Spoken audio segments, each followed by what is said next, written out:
to rescue us from this poverty. Have a great day. Thank you very much. Have a great day, caller. You're not going to say hello to Minerva? What's going on? Well, what happened between the two of you? He just came and did what he had to do and is out of there. Oh my gosh. Oh my gosh. But anyway, that's that. Yes, folks. So good morning to all of you in the diaspora. I see tons of you already, folks. Tons of you already lined up this morning, and don't talk about it. Don't talk about it. Well, you are going to talk about it. The Prime Minister, Alan Chastanet, rang the bell last night. No, but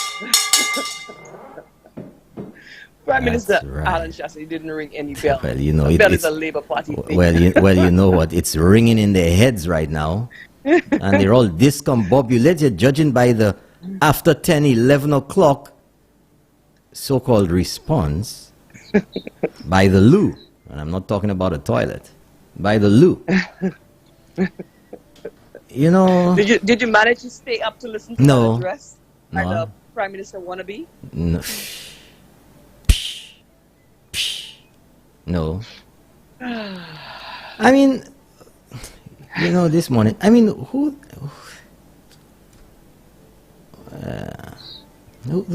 strategizing that? Who's thinking about that? I know, right? An address at 10:45. I didn't even know there was going to be an address. I was fast asleep. Too en wage. You see, that's the thing. It's always that. You know, once the PM want to run quick, an address to the nation, he has to run right after to do another address to the nation, even if half your population is sleeping by that time, or more than half. That's 10:45. You know.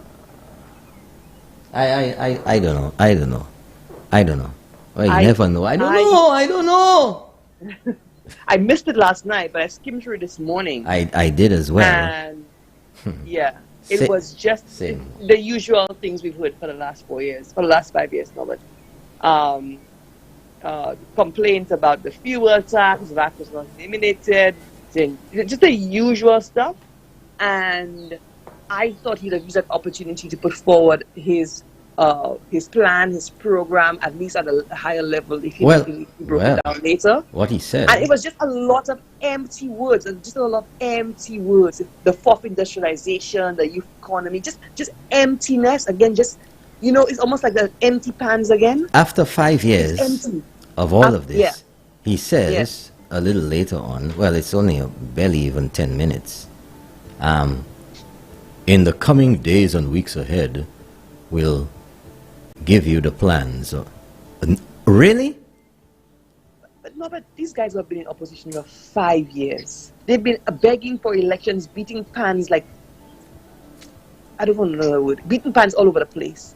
Shouldn't by now they would have used the last 6 months to articulate sensible, credible plans for the electorate? But they have been doing that by now. But they have, in their minds, freeness. That's what they've been pushing out there. And now they've been calling. You see, that's the thing. Calling and calling and calling. Call elections now. How long they've been calling for elections now? Call elections now. Now the elections are called. You all are scrambling. In the days and weeks ahead, we'll present to you our plans. Days and weeks ahead. Yeah. That's what he said. In the days and weeks ahead. Like, really? And they're still calling for elections, but 2 of their seats, they have no candidates for it. People are expecting, from the comments I saw this morning, people have been expecting them to have made an announcement last night to announce who those 2 candidates are. And still nothing. If you want to come after the PM. These guys are just not ready. Just not ready. On the eve of the election, you've been asking for election. The date has been announced. Up to now, you cannot announce to people who the candidates for 2 seats are. These guys are not ready and still have not articulated, and again I said no, but sensible, credible plans. Not I said the word sensible and credible. Well, maybe they don't want to put it all out there now because they want to get as little licks as possible, so drop it last minute because it's so sans-plan. It's the same thing they've been doing all along. But realistically, I think Haitians understand. I think we've all been through, we've all understood the realities of what it is. Decreased revenues, increased expenses. We all understand what it is. I think the discussions have been articulated pretty well in the public space about deficits, about having to borrow. it has been articulated. I think people are fairly knowledgeable. You don't have to go to university to understand Yeah. budgeting. You don't have to be a And I must need say- a PhD to understand and that. I must say but I we- think people, hold on, no, but I think people though, let me finish, understand that the money must come from somewhere. You cannot be giving huge tax cuts, as the Labour Party has been talking about, huge tax cuts, and giving freeness handouts all over the place. That's why I keep saying realistic plans, because that makes absolutely no sense. Absolutely no sense. You're glossing over who's really been responsible for making the people very well aware of all what's going on. And I was about to say, we have been the ones who've been doing that right here.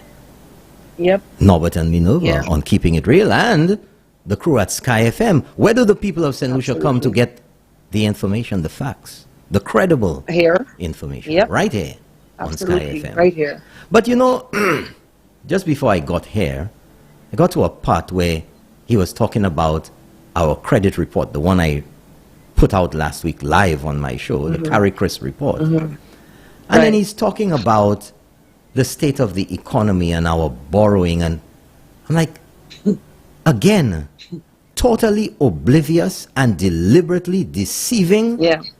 as if he does not understand that the major factor in all of this, not only for St. Lucia, not only for St. Lucia, for the rest of the world, has been COVID. That's a fact. You can say whatever you want to say. Oh, it has exposed the inefficiencies or other problems in St. Lucia.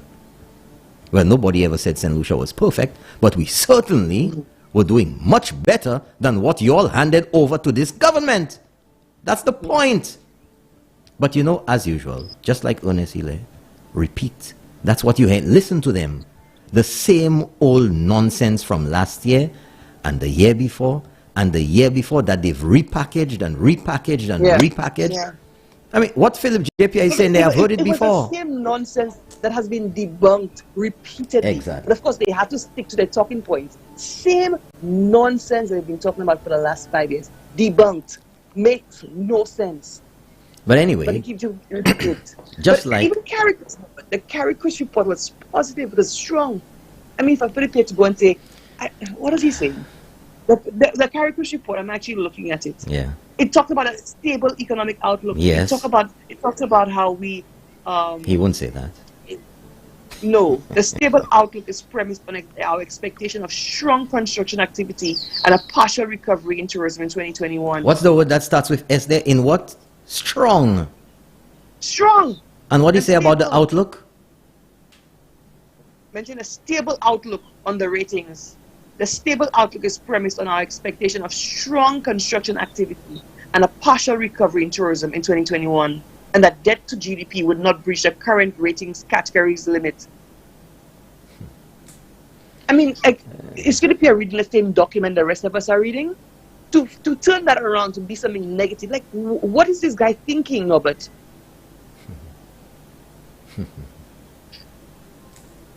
Everything he's complaining about is the same thing he's been complaining about that has been debunked. And listen to what they said. Listen to what this report also says. The stable outlook is premised, just like you started, on our expectation of strong construction activity and a partial recovery of tourism in 2021. Aren't we seeing that now? Isn't that because the government didn't give up and play dead? Isn't that because the Exactly. government continued advertising St. Lucia, continued doing the things to make St. Lucia to put St. Lucia at the forefront of being ready, of getting our hotels ready, of getting our protocols in place, of putting all the measures in place to get the hotel staff trained, to have management trained, to get people to understand that we have to what? Coexist with COVID. We can't close our eyes and scream and bawl like this meal Mary Madeleine and say, oh God, please, Jesus, help us, please, help us, help us, and not do anything. This government has been proactive. This government has been forward-looking. This government has prepared St. Lucia for what's happening now. Because if we didn't put the protocols in place early enough for the hotels to open, if we didn't set the standards to get St. Lucia up and running and ready, those numbers you saw there at the airport, the photos that you saw, the videos that you saw, St. Lucia would not be ready. And you know what? To take us even further into the future, to prepare us, the Hugh Honora International Airport redevelopment project is well underway. And in the report, the significance of continuing this rather than, man, take some of the money, reduce on the size of the terminal and give people money. What does the report? Could you believe? You know, and it's the same guy who said we don't need an airport right now. We don't need a new airport right now. But no, but that Carrie Cush report, again, talks about the stable outlook is premised on our expectation of strong construction activity. No, but left to Philippines alone, we would have shut down all our construction, shut down our capital works projects, not do roads, and just give money, money to stay at home. Shut down the country and just give people money to stay home. But no, but how is that productive? How is that productive use of our money? So right now, we're coming out of COVID. Listen, if we had listened to Philip here is where we would have been. The country would have been closed down, like Trinidad was closed down. Oh, what happened there? Exactly. What has happened in Trinidad? Has their closure prevented them from a spike in COVID numbers? No, it has not, because they too had a backdoor problem. Okay? But where would we have been? No hotels would have been open. Our hotel employees would all be laid off. Our taxi drivers would have all not had any income. We would have had no roads. We would have had the same level of debt because we'd have to borrow to give people money, to feed people, to stay at home. Our GDP would have gone to the negative, because if you're not productive, remember GDP is a sum total of the production of goods and services in your society. That's right. If you're not producing, if you're paying people to just sit at home, your GDP is going to go down into a negative, as it was under the Labour Party in 4 out of their 5 years. How could that be a productive use of the country's money?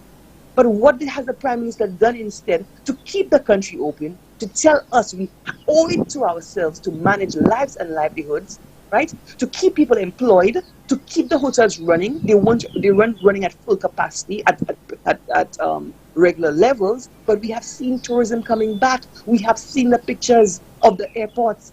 We have seen the taxi drivers are employed. Some days you go to the airport, you cannot get you arrive. All the taxis are booked. We have seen hotel employees back to work. We have seen the hotels rehiring for months now. I see their ads all the time put out by SLHDA. People are back to work. Money is flowing in the country. There is construction happening. People are getting paid. People are taking that money back to their communities and spending in their local communities, in their community shops and so on. The country is running. We have the Prime Minister has positioned St. Lucia for exactly this. He kept saying, COVID will not last forever, and we owe it to ourselves to position St. Lucia for recovery. We could not have stayed there and played dead, as Philip Pierre was asking the country to do. Shut down, let people stay home, feed people, pay them to stay at home. That is unproductive. We can do better, and we should have done better, and we did do better. But you know what? And we are seeing the positive impact of that right now. There you go. But you know what?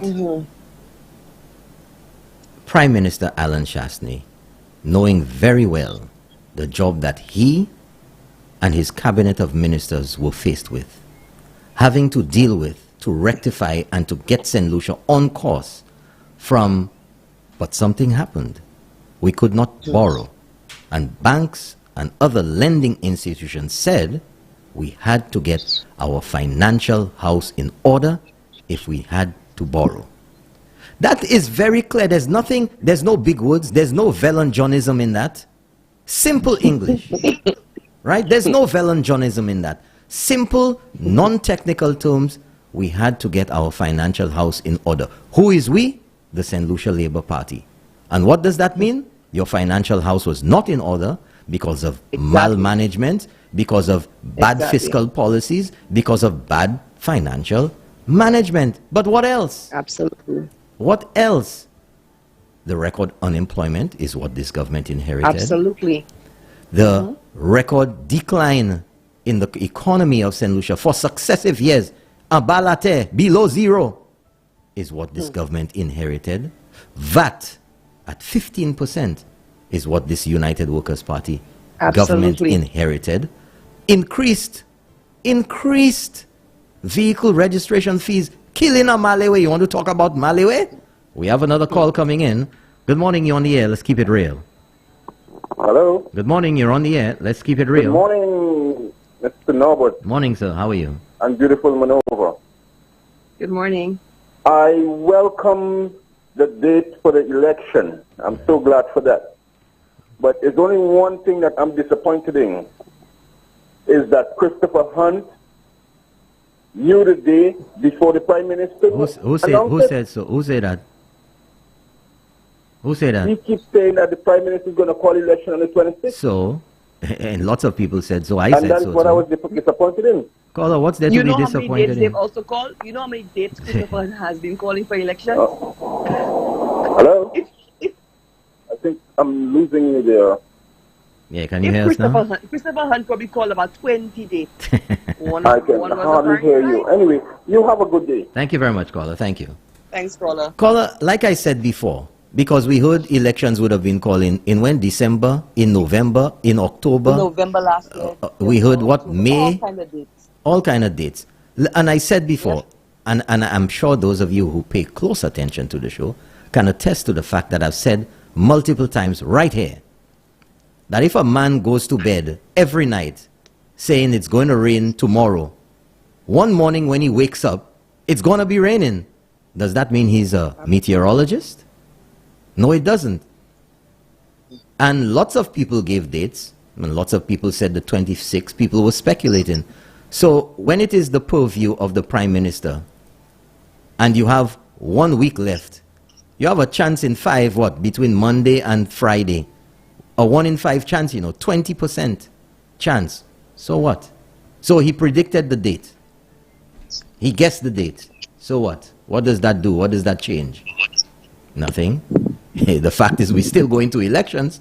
And the fact is this government under Alan Chasney is more prepared, more capable, has a proven track record of accomplishment, of ability in government than the Kool-Aid squad. Plain and simple. Increase rates for Wasco Water, no increased services, desilting of the dam, airport restoration project, the monster, well, let's not even get into that, of dates. The Malmene of St. Lucian Sevel with dates.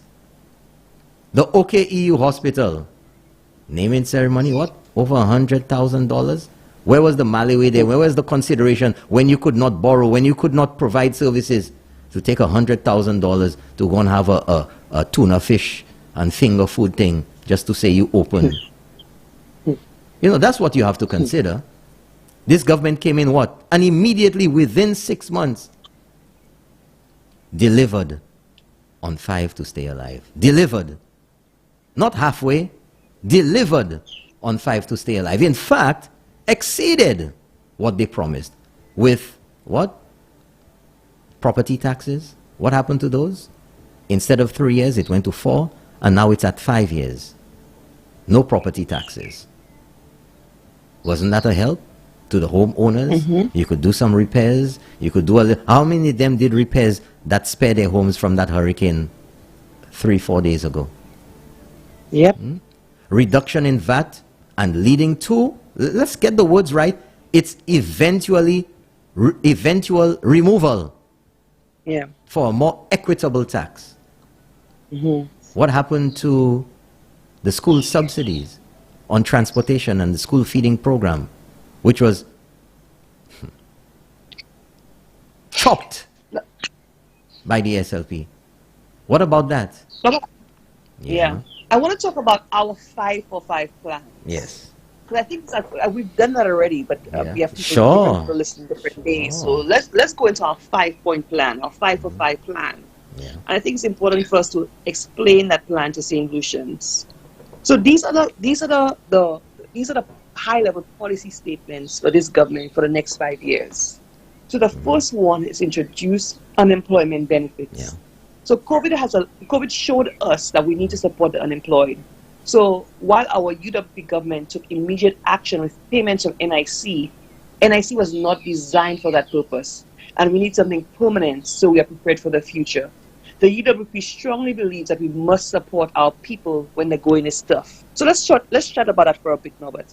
So obviously, and again, the 5 for 5 promises are not pie in the sky, arbitrary things that were just manufactured out from somewhere. These were things that we saw our country that we needed. We saw the vulnerabilities brought on by COVID. We saw what the gaps were, and these are realistic, credible plans to meet the needs of our society, as for solutions in our society. The first one, so introduce unemployment benefits. So again, I think we've articulated this before, but let's do it again, Norbert. NIC, whereas is not constituted to provide unemployment benefits. NIC is a pension fund. NIC, the government negotiated with NIC to be able to provide $80 million for unemployment benefits during COVID. But nobody pays into NIC for unemployment benefits. People pay into NIC for retirement, I believe some sick leave, and some maternity leave. And I think there's a bereavement element to it as well, Norbert. Is that correct? But nobody pays into NIC to provide unemployment benefits. So if somebody's laid off, let's say you work at a hotel or you work in the government or anything, nobody pays for unemployment benefits. So the reality is that when you have, let's say, COVID or a natural disaster, or people are laid off for whatever reason, a business has to close down, these people are now basically in a very, very vulnerable position on the breadline. What this government is proposing for its next 5 years is an unemployment benefit, and that would take the form of an insurance, just like NIC, because people pay into it 5 cents for every dollar they make. So you would pay into an unemployment fund or insurance. So there's a pool of money if you lose your job. Again, exactly how the Canadian unemployment benefit operates. People pay into that fund, whether by a tax, everybody pays into that fund. Everybody pays into it. A portion of your salary, you pay employment insurance. It's maxed out at a certain level. I can't remember what the exact figure is, but it's maxed out at a certain level per year. But it's a portion of every dollar you make that goes into that fund. So if you are 5%. Unemployed by virtue, that's not a fault of yours. So it's not like you were stealing on the job and you got laid off. You're not going to access that unemployment benefit that way. If you walk off the job, you're not going to access that unemployment benefit that way. But if you are if you find yourself unemployed for legitimate reasons, like I said, the business has closed down, your job was eliminated, natural disaster, etc., there is a pool of money to support you, at least to put food on the table and to meet your basic needs. It's not going to pay your full salary you made, but it will keep you in a position to at least keep your domestic household or your domestic economy running until you get a job. The focus is not to keep you in a welfare state, not to keep you dependent on that. Just like in Canada. You see, Minerva, a lot of people fail to understand that unemployment benefits are not meant to replace your salary entirely. Exactly. It is unemployment support. And that is the thing. And even last year, and when the NIC supported people who were out of work because of COVID, and the government gave support as well. Yes. People expect it to be their full salary. It is not going to be your full salary. That doesn't happen anywhere. It is support, and that's why it's called support. Absolutely. And the idea is not for you to remain on that support indefinitely. The idea is you continue to look for work, you continue to take available jobs, but it will support you until you find that available job. If you need to retool or reskill, you do that during that time. So in Canada, if you're unemployed, you have to show that you're looking for jobs. You have to show that you're willing to take an available job. If your industry, for example, let's say some industries become obsolete. You may be in an area that has oil and gas. That has the mine has shut down. You may need to reskill or retool. So it supports you to do those things to give you the opportunity to transition into other industries. So it's not a welfare thing where you stay locked in indefinitely. It's just to provide support while you're unemployed. But again, you have to pay into it, so there could be a pool of money so that if you're unemployed, that money is accessible. Money doesn't fall from the sky. There's no money tree for St. Lucia to shake. You have to contribute to the benefits that you want to receive. And people need to understand that. Well said. Okay? Well said. The second one is monthly money for the needy. So direct benefits to the elderly, single unemployed parents, those with special needs, and the vulnerable by providing up to $75 for electricity, $30 for water bills, $200 in food vouchers, and educational support vouchers for uniforms, school feeding, and transportation. Again, it's not a free-for-all. It is to support the truly vulnerable, the truly needy. And Norbert, we made a distinction some time ago about the truly vulnerable and the truly needy versus people who choose not to work, who choose to stay at home. People who are truly needy, again, if you are by virtue of being sick, you're elderly, you have a child with a disability, so you have to take care of that child basically 24/7. The government will give you, again, not pay all your bills, but they'll pay up to $75 in your electricity bill, $30 towards your water bill, $200 in food vouchers. And if you have a child who's at school, educational support for the vulnerable. What do you think about that, Norbert? Well, you know what? Let me tell you something. That support there is something that's a start for the people who are most vulnerable and need the assistance more than anything else, especially in these times. And this government has shown compassionately, and let's keep it real, and the show is keeping it real, let's be honest. Nobody paid into any unemployment in St. Lucia, yet thousands, I think to the tune of what, $80 million? Thousands of St. Lucians received unemployment support during COVID when they didn't pay 1 cent into that. And you know what? The government had to go forward and make it happen. It didn't just happen out of the blue because the law did not allow it, because nobody paid. So arrangements had to be made, changes had to be made to allow the NIC to take the monies that had been paid for different benefits, retirement benefits, and use some of that for unemployment benefits. Good morning, you're on the air, let's keep it real. Good morning, Norbert and Minerva. Good morning. Good morning. Last night, listening to Inside Castries office, a caller said that Philip J. Pierre said that he was not ready, or the Prime Minister took him off guard. Is that true? I didn't hear that. I don't know. I just skimmed through his thing this morning. I didn't hear that either. Yeah. Okay, because I just skimmed through it this morning. I'm not sure. Caller, we've come to... Can you turn down the volume on your device, please? I'm not close to the radio. I'm still hearing it. Okay, because I wanted to ask whether Philip GP was in the twilight zone. He was not on Earth. Well, you know what, caller? I will have to get the evidence of that. But the thing is that we've heard so many outlandish and amazing statements from Philip JP. It may not be impossible, but I would hope that he didn't make that. I would want to get the evidence first before I say so, because I cannot believe that anyone would say something like that. Yes, because we could not believe. But Norbert, what I want to tell them is that July 26th, Labour taking leaks. That's right. That's right. Have a good day. Thank you very much, caller. Bye-bye. Thank you, caller. Thank you. Minerva, I've heard so many crazy things, like which I will play a little later. That statement by Philip J. Pierre, Ray Charles himself, about tourism, and that was just a year ago in June last year. I mean, that is the most incredible thing that I've ever heard. The most incredible nonsense. And we have another call. Yep. But Good morning, you're on the air. Let's keep it real.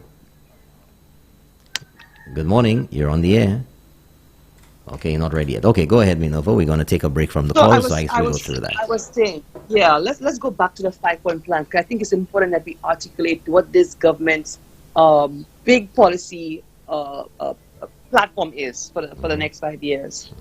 So we're talking about money for the needy. And you compare that and contrast it to the Labour Party's plan, where they want to basically eliminate taxes for people earning $4,000 and less a year, which obviously would include everybody, because your first $4,000 of your salary, That's right. you will not be paying tax on that. So tax breaks across the board. And we know the country can't afford that. Philippi has not been able to articulate where that money is going to come from. Ever. But beyond that, he wants to also give free CXC for Maths and English for all Form 5 students. No, but the reality is that not parents, there are lots of parents who can provide that. It's not a big problem. There are people who are truly needy. Yes. And again, we need to support the people who are truly needy. That is right. And not just be given tax breaks across the board. That's right. Or unsolicited money across the board. Why should somebody who's making $150,000 a year, who can well afford it, why should the country be paying for Maths and English for the CXC for their children? Yeah. There are people who can well afford it. The majority of our population can well afford these things. There are people who can't. And then you have to make provisions for the people who can't. You set but the it should criteria. be on a case-by-case basis. Yes, you set the criteria. You set the criteria. Yeah. It can't be freeness for all. Who's going to pay for that? But that's the Who is going to pay strategy. for that? That has always been the strategy of the SLP. And when they get in there, they cannot do it, and they make a mess. They cannot do it. They make a mess of things. But it's obvious to anybody who is thinking that they cannot do it, because it makes no sense. The money has to come from somewhere. When you take it from one place, where is it going to come from? That's where it's coming from. Our sources of revenue, taxation, whether on your local population or your tourists, your visitors, it's from generating money in the economy. Or you borrow, where is it going to come from? If you're giving freeness for all, if you cut in income tax, it must come from somewhere else. I did my calculations. Are you going to increase back to 20%? Well, that's exactly where my calculations led us. That's why I told you, Labour Party has not been able to articulate a sensible and credible plans. They have put forward plans.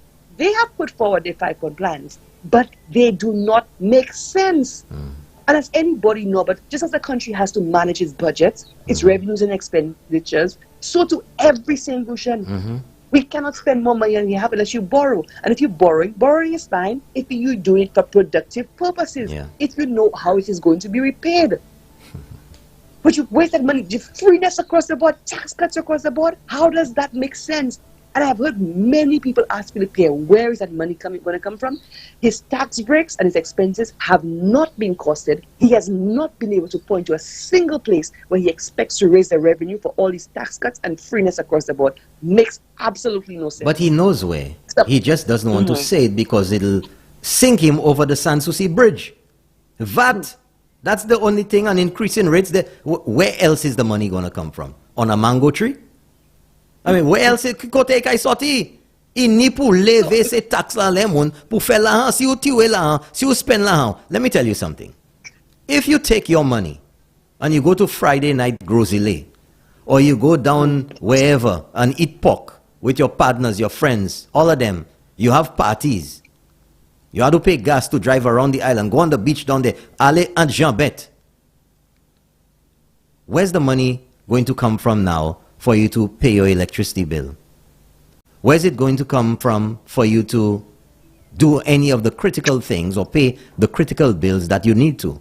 Like your mortgage, like putting gas in your vehicle now so that you can go to work.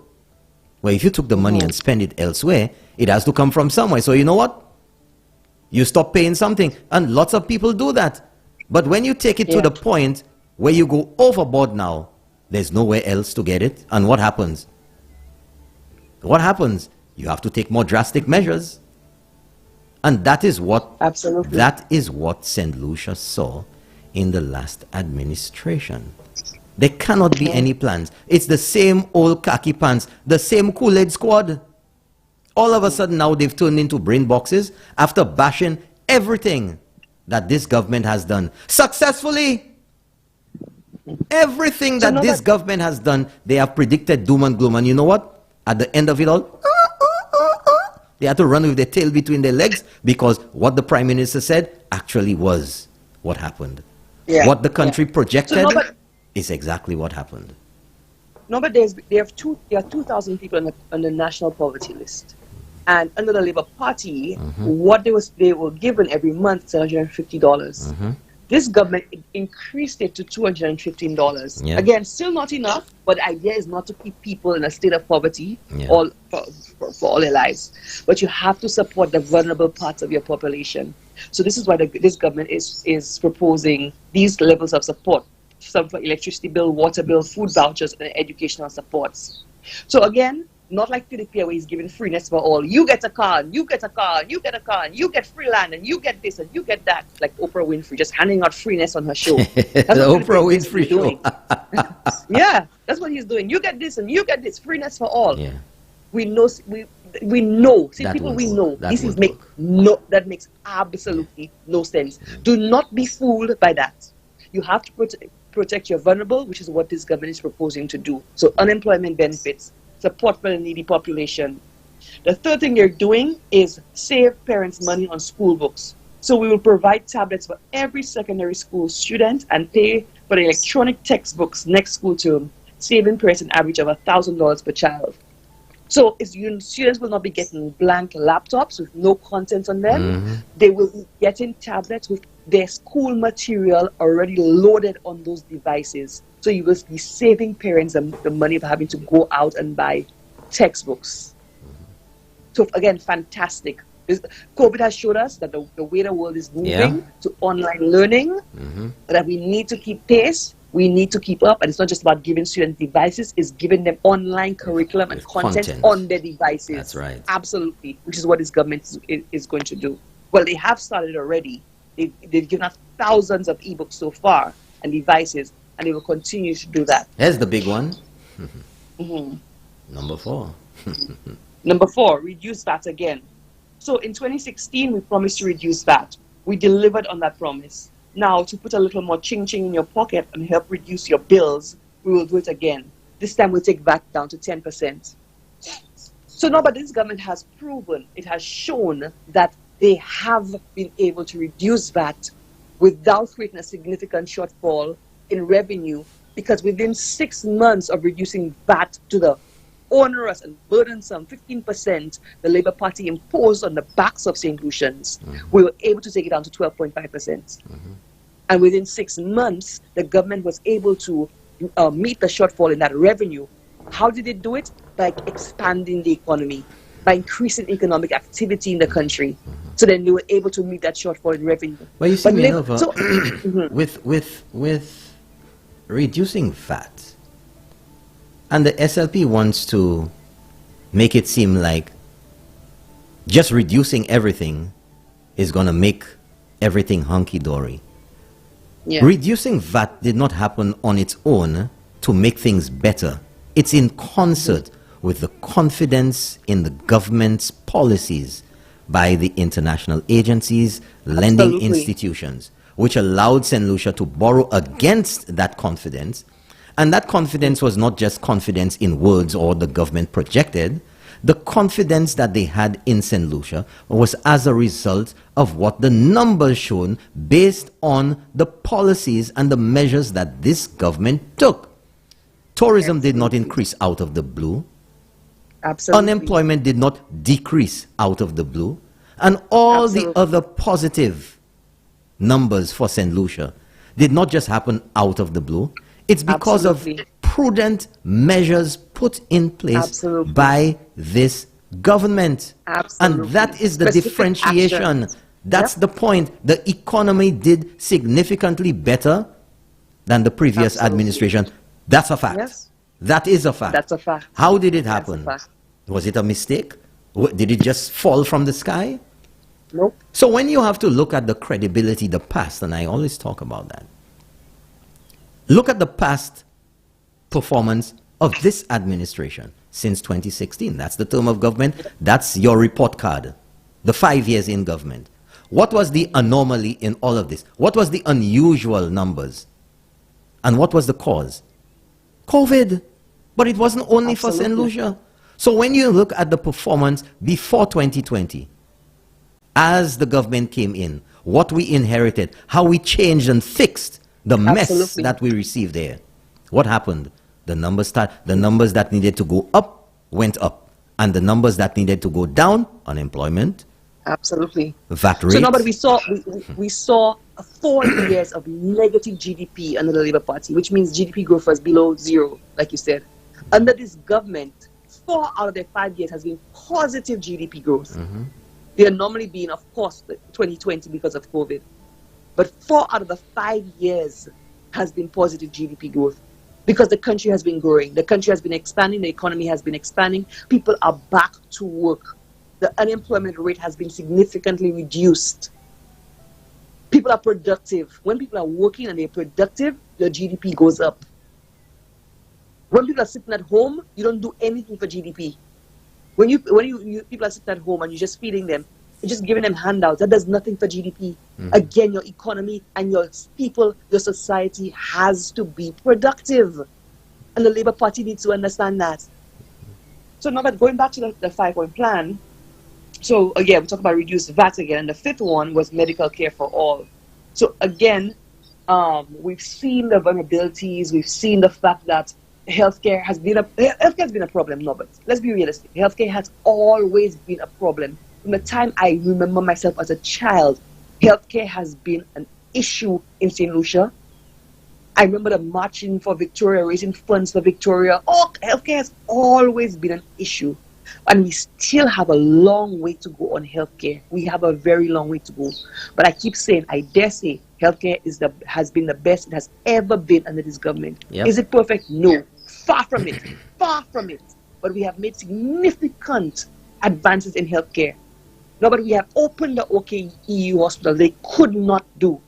We have transformed Victoria Hospital, which they were going to close down, into a respiratory hospital to respond to COVID, the only designated COVID response hospital in the entire Caribbean. We have it right here in St. Lucia. We have upgraded all of our health facilities to smart centers. No, but we've seen St. Jude's is nearing completion. We've seen the photos of St. Jude's nearing completion. State-of-the-art, world-class St. Jude's, not what was left behind that the government had to abandon and rebuild from scratch. This hospital, St. Jude's, is going to be 15% bigger than OKEU. State-of-the-art, world-class hospital. The section of the hospital which the Labour Party left behind, which had to be abandoned, it will eventually be turned into a medical school. But that's after the primary St. Jude's is built and completed and operationalized. So we're not doing things boutique. We're not doing things half mass. We're doing things world class. You see, you understand what I'm saying, Norbert? Absolutely. This is where we're going with healthcare. But in all of this, we have to be practical. We have to be realistic. We have to think for the future. And it is clear, and I have on more than one occasion had a look. And you know, at what was supposed to have been St. Jude's Hospital. And I wish every single St. Lucian could have a look or a walk through of that place to see. Because let me tell you something, as I've likened it here before. If you drive in your car down the highway, and lots of people listening drive, they have licenses, they have their own cars, and you're driving merrily along, and all of a sudden you're not a mechanic, you're not a mechanical engineer, you're not an electrician, but you know something is wrong. If you're walking up some stairs and you're on a side like this, you don't have to be a structural engineer or an architect to know that something wrong with them stairs.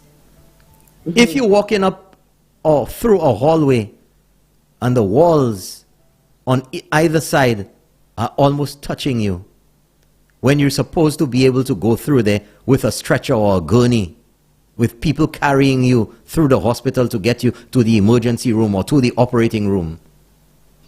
If that's too close, it doesn't take a brain box to figure out, me say, I'm right lah. And a regular man in the street can walk through that halekase that they were doing down there and tell you something wrong.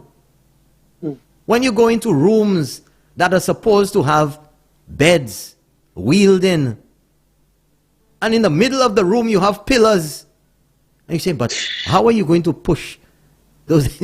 How are you going to push those beds into place? Something wrong. Something's wrong.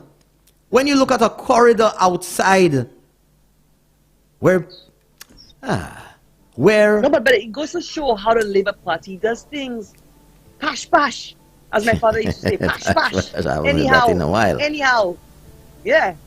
Pash, pash. When you look at a, what do you want to call it? What do you want to call it? A walkway, a balcony, a veranda, where it is so narrow already, and there's a pillar coming down through the middle of the darn thing, making it even smaller on either side. I went, but how is somebody in a wheelchair going to get past that thing? I mean, that is the madness. And folks, I showed the photos. I was there my way. No, but you should show it again on one of your TV shows. Tonight. Because I think people need to understand what is going on. And again, my father used to say pash, pash, but he always used to say, if you're going to do something, you better do it well. And not just well, do it this mediocre way the Labour Party used to do things. That's not how this government operates. We do things world class. When I showed... We are building a new St. Lucia. We are not just building a St. Jude's hospital today for today. You have to consider where a hospital is going to be 50 years from now. The old St. Jude's was over 50 years old, I think. You cannot do development just now for now based on your population size. You have to factor in what you wanted to do for the next 50 years. You have to do that forward planning. But if you have no vision, like the Labour Party, you cannot do that. When I showed... But this government has done that. When I showed the insides or when the drop ceiling was removed, and I showed those girders which were holding up the roof at one of the buildings that was falling apart and had to be demolished. That they're going down there, but they're just there, when demolish, break down building to Calte Beatties. I showed the photos, the cracked walls, the leaking roof. And they had on top of there 200 solar panels. And each one of them weighed almost 200 pounds themselves. Huge solar panels. And the girders that they put in there, I'll show the photos tonight for people to see what's the bag of rocks. The jab on sack that St. Lucian's got there. Well, I tell you, I saw the jab in the sack. I saw it. Things being held up with one bolt. And you tell me people were supposed to go, I think that was the dialysis building, go in there for medical care, and that thing is waiting on top there. Can you imagine that hurricane? And you know what? Pakite me pale about CDC, okay? What people talking about there. That's another story. No, but going back to St. Jude's, and again, when PM talks about, when Prime Minister Alan Chastanet talks about the developmental planning for St. Lucia, when he talks, it's all interconnected. It's not just haphazard development he is doing. So when he talks about the development of Vieux-Fort and creating a cruise port in Vieux-Fort, expanding the airport to position St. Lucia for cruise ship home porting, expanding the water supply in Vieux-Fort, in developing the SAB area in Vieux-Fort, expanding economic activity, businesses coming into Vieux-Fort, residential areas in Vieux-Fort, because when you do that, people are not going to be moving into the south.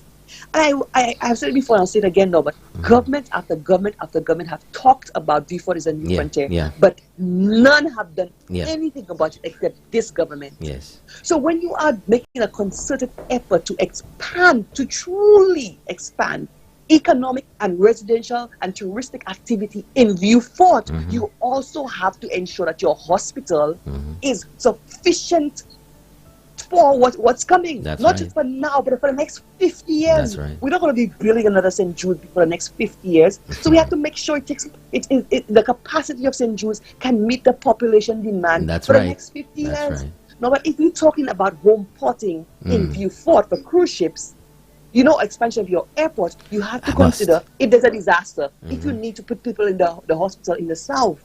So it cannot be the little cheap thing they were building, the Labour Party was building. It does not factor in your developmental planning for the south.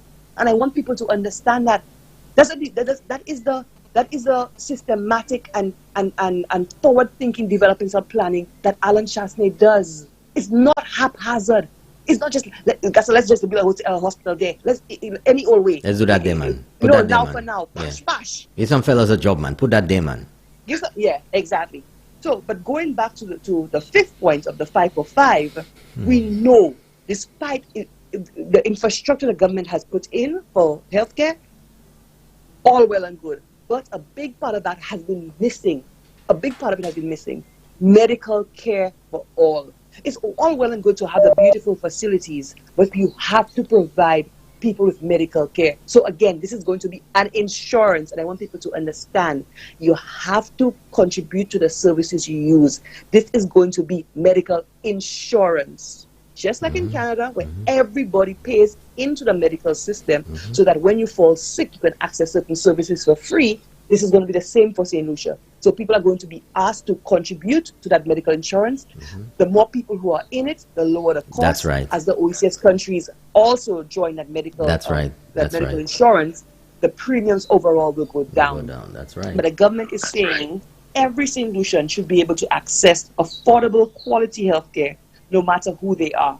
We will introduce national health insurance with up to $75,000 in benefits per person per year. That's significant. That's big. Let me tell you, that's big. Huge. That's big. That's huge. We know for most of us who are healthy, we will never use that in a year. But as you age, as you have more complications, you will. But for most of us, we will never use that. We may go to the doctor for a checkup. We may do, just minor things, but we're not going to use that by and large. I think that's significant. That's significant. That is significant. If you have health issues, that is significant. You are going to be using that. And you know what? So I'm confident that this Alan Chastanet government can deliver on health insurance, because the promises that they made, what they have shown in the ability of this government to deliver to the people of St. Lucia, has proven its worth. And I have every confidence that during the next term of government, the people of St. Lucia will receive healthcare insurance, affordable healthcare insurance, as has been promised. Yep. Now, so it will be free for the elderly. Just 1 second, Norbert. It will be free for the elderly, the vulnerable, single unemployed mothers, and those with special needs. Well, they're taking care of the people who can least afford it. Absolutely. Has this government been doing that? Strong key priority areas for this government for its next term. Strong. Things that the actually have shown that we need. Not pie in the sky, not unrealistic stuff. Very realistic, very doable, very implementable, sensible and credible plans. Prudent. Now, I have a message here. I have a message here from a regular contributor to the show in the mornings. And it's a little long. It's not too long, but it's a little long. It's a little long. And I think I should read it, because these contributions, I don't know who it is, are always right on the money. And if you listen here, folks. Good morning, Norbert and Minerva.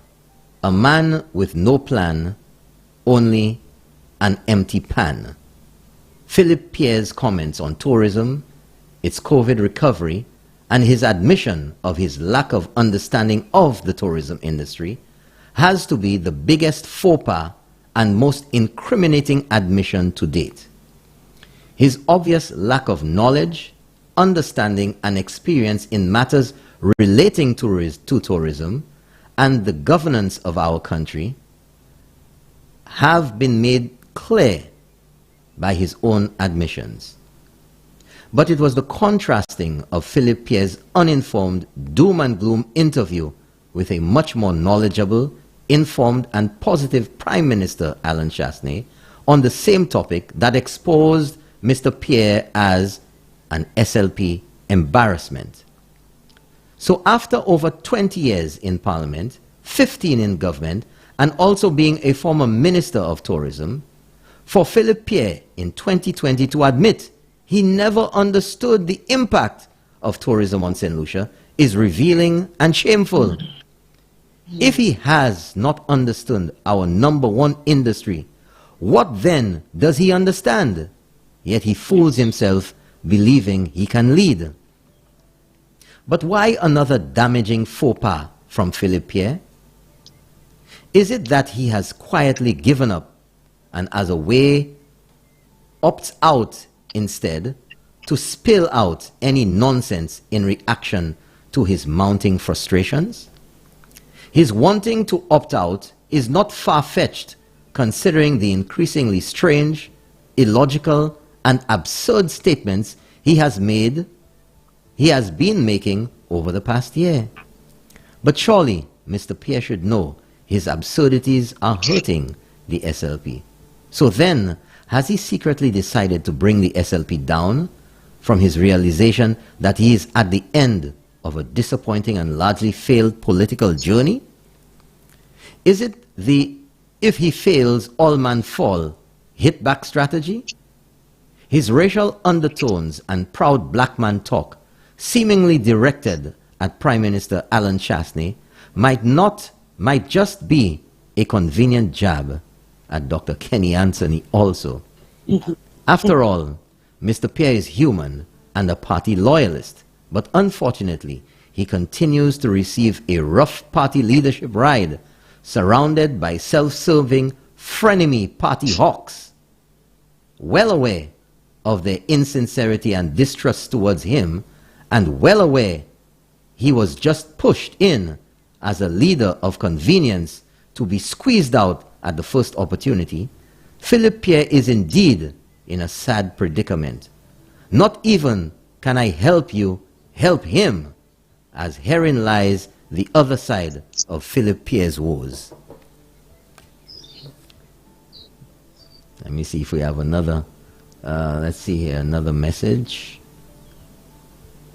And somebody says, well, I don't know what's that. I don't go to links on this. I have one here, Norbert. Yeah. This elections will solidify in my mind what kind of people we are as St. Lucians. A lazy handout-seeking, rum-drinking, chicken-eating, party politics, gullible people, or hard-working, forward-thinking, intelligence-driven, information-seeking, progressive people? Let your vote decide. Interesting. You want to open up for a few calls? We'll take a few Absolutely. calls until about 7:30, and then we'll go into the next segment of discussing some of the issues. And we have another call on the line. Good morning, you're on the air. Let's keep it real. Good morning, Brother Norbert. Morning. Good morning, Minova. How you guys doing? Doing good. Good morning, I'm good, thank you. Very, very interesting and enlightening program, because the date also has been announced, as everybody knows, the date. So it just shows today what the program is doing. It exposes the SLP very, very naked. And when I say very, very naked, I mean that the guys have no plan. Here it is. They were beating pan for weeks. They won the election date. Right? They want their prime minister to call the election. The prime minister announced the date last night. And the guys were caught with their pants down. Now they're rushing to select a candidate in Castro. They're rushing. They can't even present a sensible manifesto to tell St. Lucians, okay, this is our plan. Philip Pierre just bluntly or just glibly gave out some ideas in the budget, which, like Minova said, and I agree, makes no sense. It's just saying things because he wanted to gain some support. But when people analyze it, makes no sense. The Prime Minister, the UWP, the Flabo government gave you 5 for 5. 5 main policy points that when they form the next government, and I say when, confidently, they will do. So, like I keep saying to people, Brother Norbert and Minova, this election will all boil down to leadership. Who can take St. Lucia from point A, B, C, and D? Compare the two leaders. You have Philip Pierre and you have Alan Shasta. Hey, talking about that, how about that debate there? Yeah? I was just coming to that, I was just coming to that. You have the two leaders. Look at St. Lucians, and I'm appealing to my St. Lucian people like me. Look at the two leaders before you. Look at the track record. Okay, we're going to give you 1 more minute, although we have a lot of lights flashing here. And it is clear that Alan Shasta is a better leader. When you look at the way he has handled the pandemic, the COVID pandemic, brilliant. When you look at all the mishaps, the failures of the St. Lucia Labour Party that he had to correct and he had to address, brilliant. So I'm saying come July 26th, all St. Lucians, all right-thinking St. Lucians should go out in their large numbers and give Alan Michael Chastney and the UWP, the FLOBU, another 5 years in office. Vote FLOBU, vote UWP. Good show, Minova, and good show, Brother Norbert. Okay, thank you very much, caller. Thanks for keeping it real. Thank you. 456-0931 is the number in the station if you want to give me a ring-a-ling on the ting-a-ling. And today, we're only going to be taking WhatsApp messages. The number for WhatsApp, if you have not yet saved it, is 485-0931. You can save that as Sky FM. 485-0931 is the WhatsApp number.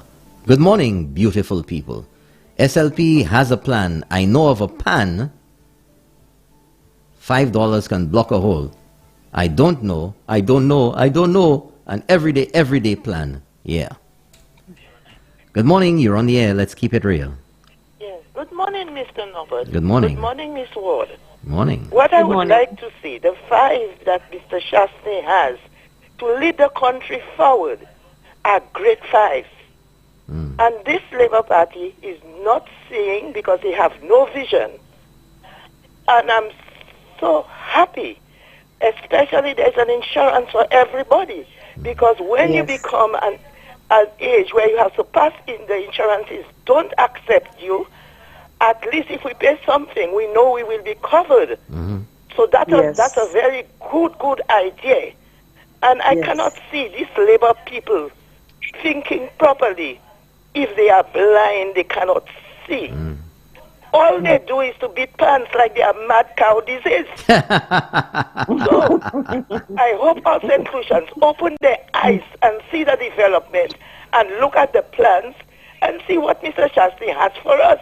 Because he's a good leader as well as his team members. Proven. Thank you very much. Thank you very much, caller. Thank you for keeping it real. Thank you, caller. Thank you. Well said. Thank you very much. 456. That's an important point she made because as you age, you know that private health insurance is not going to cover you. There it is. But when you have a national health insurance plan where people contribute to, with special arrangements made for the elderly, vulnerable, and so on, then everybody's covered, you know? And the premiums, so older people obviously will have higher premiums, but the rates will be amortized spread throughout the population so that it will not be burdensome on them. So somebody who's younger, go on. I have a message here, short and simple. My gosh, somebody sent me a photo there. X for flex. That's the Bradley crew down there. Good morning, Mr. Williams and Minerva. I am ready to vote. I am excited. That's that one there. A lot of people are excited. A lot of people want to put that X. Folks, I must stress, and this has been brought to my attention on a number of occasions, and we have to look at minimizing the possibility of spoilt votes. St. Lucians have to make their voices loud and clear that the only solution, the only sensible option at this time is Prime Minister Alan Chastney and his cabinet of ministers. And voting, a lot of people say Tikwa, may say an X, Ukamete. X marks the spot. And from what I've heard, a Tikwa, a cross, is not the required symbol or mark to be placed on the ballot sheet for your selected candidate. It is an X. An X. Como se practice? X. X, X, X, X. C'est pas un quoi. Yo ka di ti quoi, me say pa kwa ou ka mete an X. X marks the spot. Just wanted to get that out there. X. That is the mark that you have to make. Now, I want to talk about tourism. I want to talk about COVID. I want to talk about forward thinking and being visionary. And folks, we had the opportunity, we had the biggest test of all time that any leader, that St. Lucia has faced. COVID. And every single step of the way, every policy, every protocol, every appearance in the House of Parliament, every single thing that this government has done, NEMAC meetings, meetings with stakeholders, meetings with the cruise industry, traveling to Barbados, getting the vaccines, getting the state of emergency implemented, putting the protocols, hand sanitizing, face mask, social distancing, putting a stop on the sale of alcohol, closing down the country, all and every single measure that was put in place by this government met with opposition from the opposition, from the Kool-Aid Squad, the Hatriots, the Hakalaks. It was like their mission to oppose everything, anything, and anyone. And you could just set your clock by it. You could predict without even knowing that if the government says X, the SLP will say purple. Anything at all. Then one time they'll say do this, some time will pass, you can oublier sayodi. And when you do it, then they complain. When you take a measure that they complained about, you fix things, then you say, oh, you want an example? Alcohol. You want an example? Shutting down the country. They want you to shut down the country, but then they want you to do something about jobs. Prime Minister Alan Shastney was right about that. From the get-go, we have to learn to coexist, to live with COVID. You can't run away from it. You have to take the necessary precautions to minimize the risk, but you can't shut down forever. Can you imagine Minerva? Because I'll tell you something, the surefire way to, we can get rid of COVID in a month, you know that? We can get rid of it in a month. The surefire way to do it, shut down the country. Shut it down. You know what? They have COVID in the outside world. Shut it down. Nobody coming in. Shut down the schools. Shut down business. Shut down everything. Freeze. Strike a pose and vogue. You can do that. But will the medicine be worse than the illness? That is the question. Who would pay for everything? Who would give people food? You can't go out of your home. You can't go to the bank. You can't go to the supermarket. You can't do anything. And if you're telling me that supermarkets can remain open, that restaurants or bars can remain open with certain conditions, then it means that you're living with COVID. It means that you have to put measures in place to minimize the risk. When you go to the supermarket, what happened? Don't you see the measures? As soon as you get to the door, this is not something that was done in 2019, but it's so that we can live with COVID. Hand sanitize, wear your mask, a certain number of people are allowed inside. Isn't that putting measures in place so that you can live with COVID? When people tell you, oh, but the supermarkets have to remain open, people have to eat, why are you shutting everything down? At least leave the supermarkets open. Remember that? Yep. So that sounds like living with COVID to me. So if you can do it at a supermarket, can't you do it at the computer store? Remember when the SIs came out, which businesses could open? But they were phased in because you had to make sure that people got it, that they understood, and that they were certified to open. And what does that mean? That you put the measures in place, that you have the hand sanitizing near the door, whether it's somebody who does it individually, who sprays your hands, or whether you have the hand sanitizing equipment or the sprayers or the gel machines or whatever they are right there. That you take people's temperature, because what? Very often, the temperature is a sign that something's not right with you.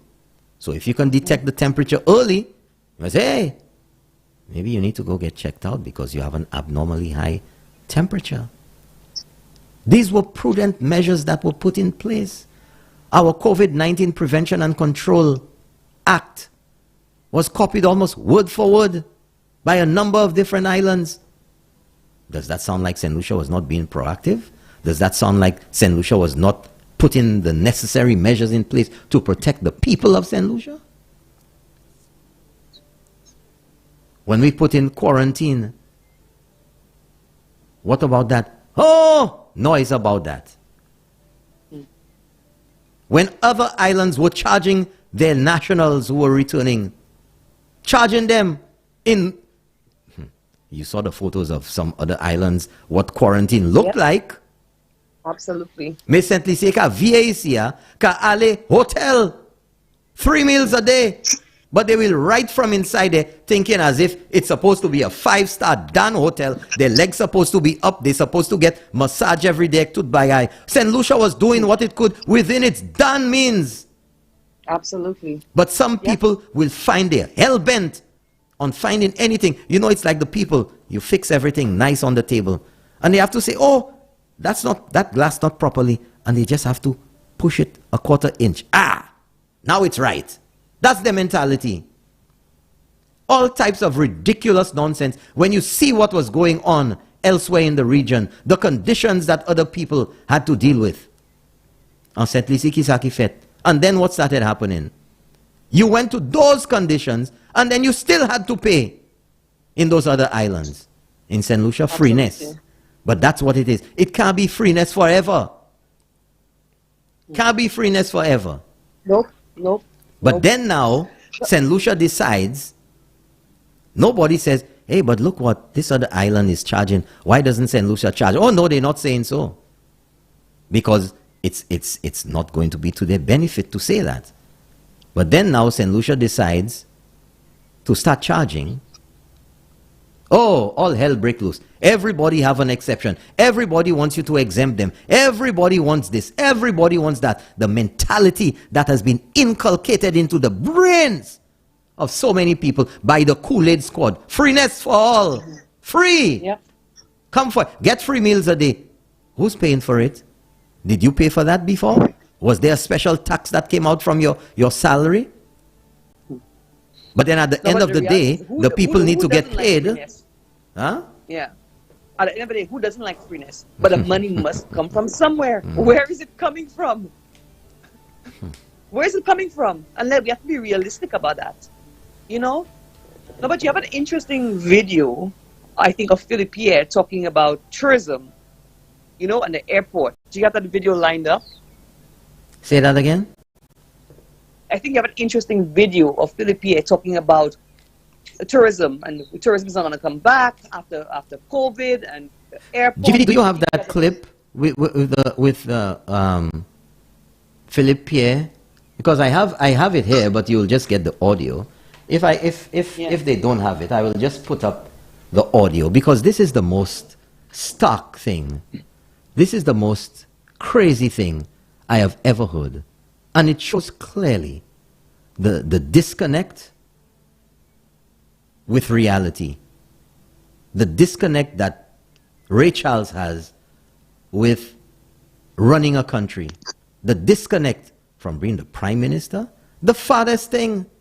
And people need to realize it. People need to realize it. Development Control Authority. Somebody asked me, what does DCA mean? People need to realize that nobody's doing this to him. He's doing it to himself. I mean, to tell me and to tout it as a veritable qualification that you're Minister of Tourism. And number one, the first big red flag that came up was you being replaced by Minister Rambali, a neophyte, never worked anywhere before, and you're a tourism minister. And then for you to make this astounding statement is one that has caused many people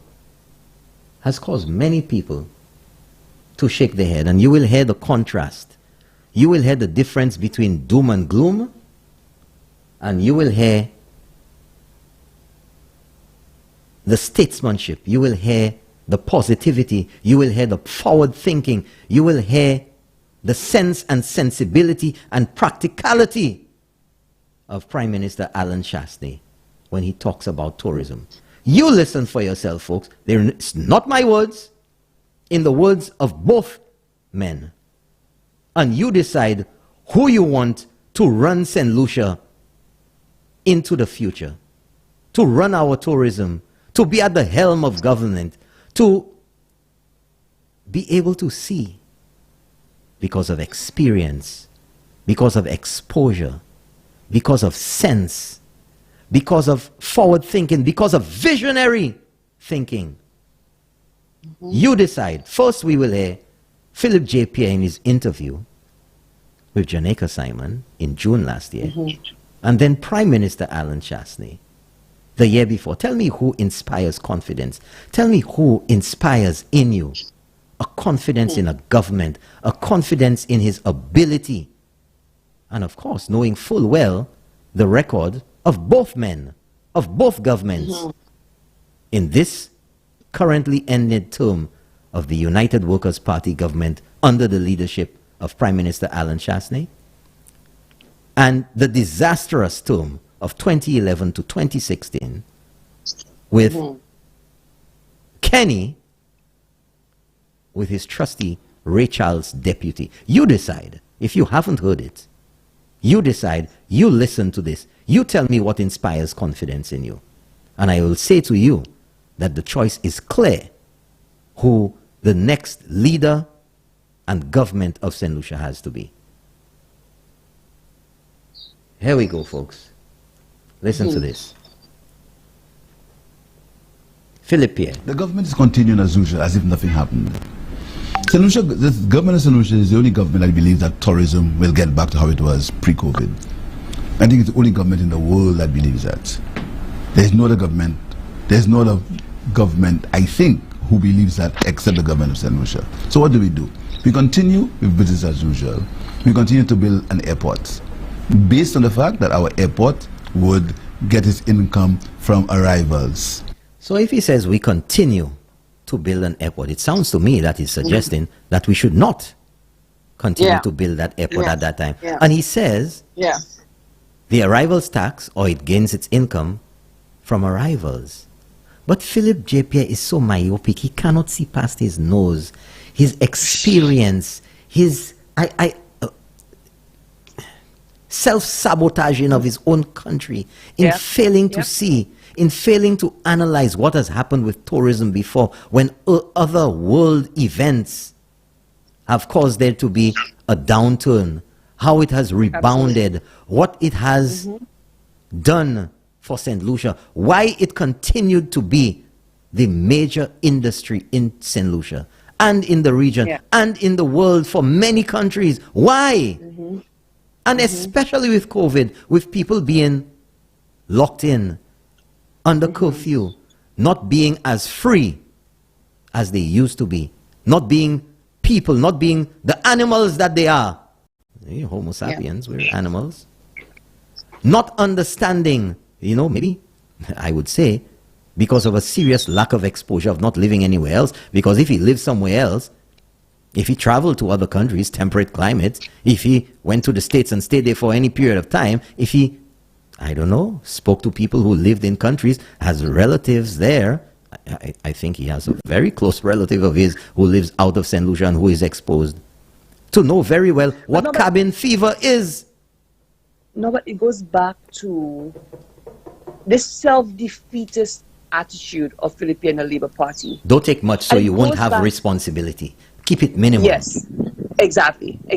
And I remember their last term in office. It was the same thing. It's almost like these guys had given up hope. They had threw their hands in the air and they had given up hope. They had given of trying, they're giving up. But when you give up everything on hope, how you're to giving move up in St. Lucia yourself. forward. If you're government and Absolutely. you give up in yourself. And your people. You give up hope in yourself and your people. But maybe it's a realization. That was the tone of the Labour Party's last term in office. Minerva. They had given up when every single country in the Caribbean and the Oasis had moved past the global financial crisis of 2008 and 9. They were still using it as a crutch, as an excuse for why they could not move St. Lucia forward. Why they could not borrow, but why maybe they could not implement capital works projects, why unemployment was so high. It seems to me they had given up hope. And what I heard Philippe saying just now in that recording is that this whole self-defeating attitude, tourism will never come back. How could you run a country when you don't inspire hope in yourself or your people? You have no confidence in your own country. It seems to me the fear is very likely from the knowledge that they're incapable, that they aren't able to. Absolutely. Maybe they've seen their inability to do so many things that they promised, that they become acutely aware of their lack of ability, and therefore they don't want to project any forward thinking, because in their heads they're going to fail again at yet something else. Yep. So just play it safe. So let's continue. Let's continue. Are you serious? Do you really believe that we're going to get a level of arrivals that we had when we did the sensitivity analysis? Yes, we really believe that. The building of that airport? Are you really serious? Oh my gosh. I mean, do you really? Can we really sit down and say to ourselves that with the best will in the world, we are going to get the same level of arrivals in the country when we projected to borrow money from the airports?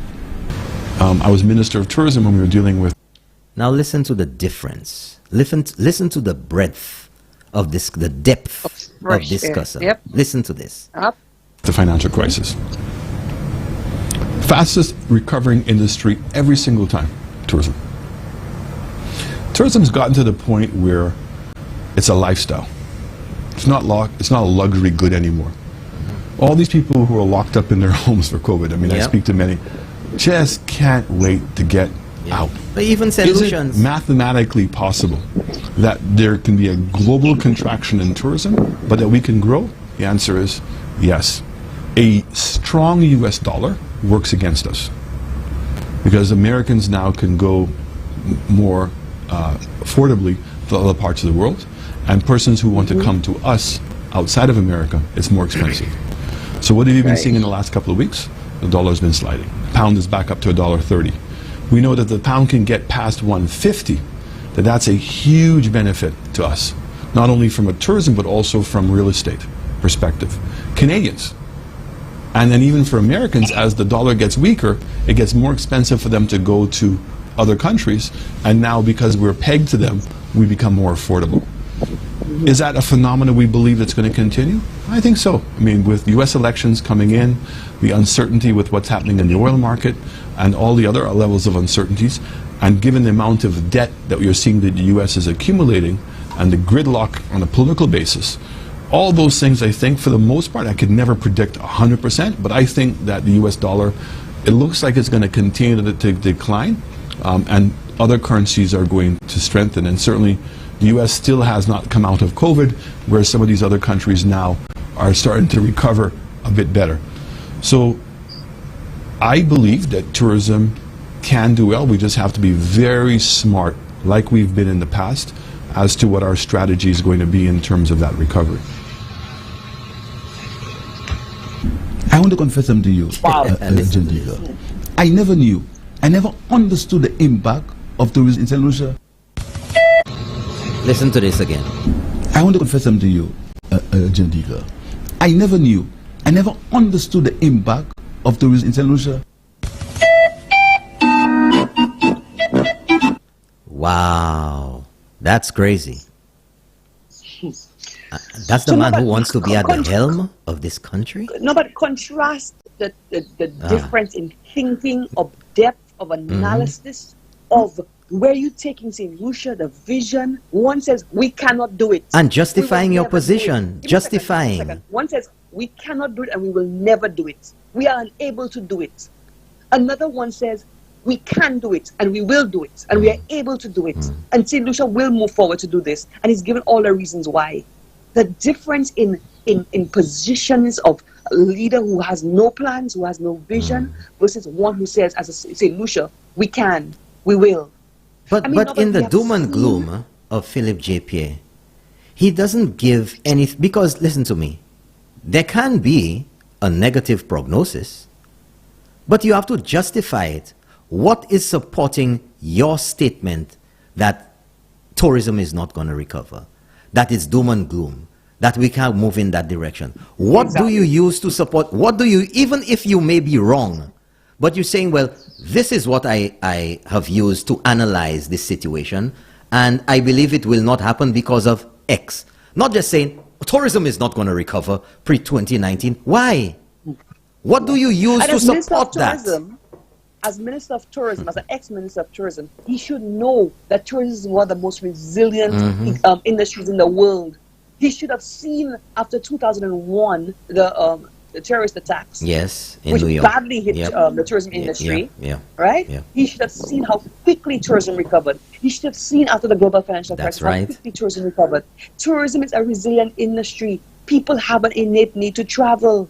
No, but we have seen the photos of the airport, Hiranori Airport, bursting at its seams. We saw photos in the arrivals lounge, lines going out the door. COVID is not over. But we have seen the numbers coming in. But we you saw see, photos of, I think, earlier last week when we had, so you had basically flights on the day of the hurricane canceled and flights on the same day. The airport is jam-packed. There is no question that we need a new airport. There is no question. And especially if we're talking about positioning St. Lucia for development, not just for now, but for later. If we're talking about crews who are importing from the south, if we're talking about increasing our arrivals, if we're talking about increasing industry and development, our airport is far from adequate, far. But you know what is even more revealing? It became that way 20 years ago. What's even more revealing about him, what's even more revealing in his total lack of understanding, lack of connection. Philip J. Pierre, in 2001, when we had 9/11, which affected travel globally and affected St. Lucia tremendously, he was in government. He's been in our parliament, where he has access to all the figures, all the numbers, all the reports, everything.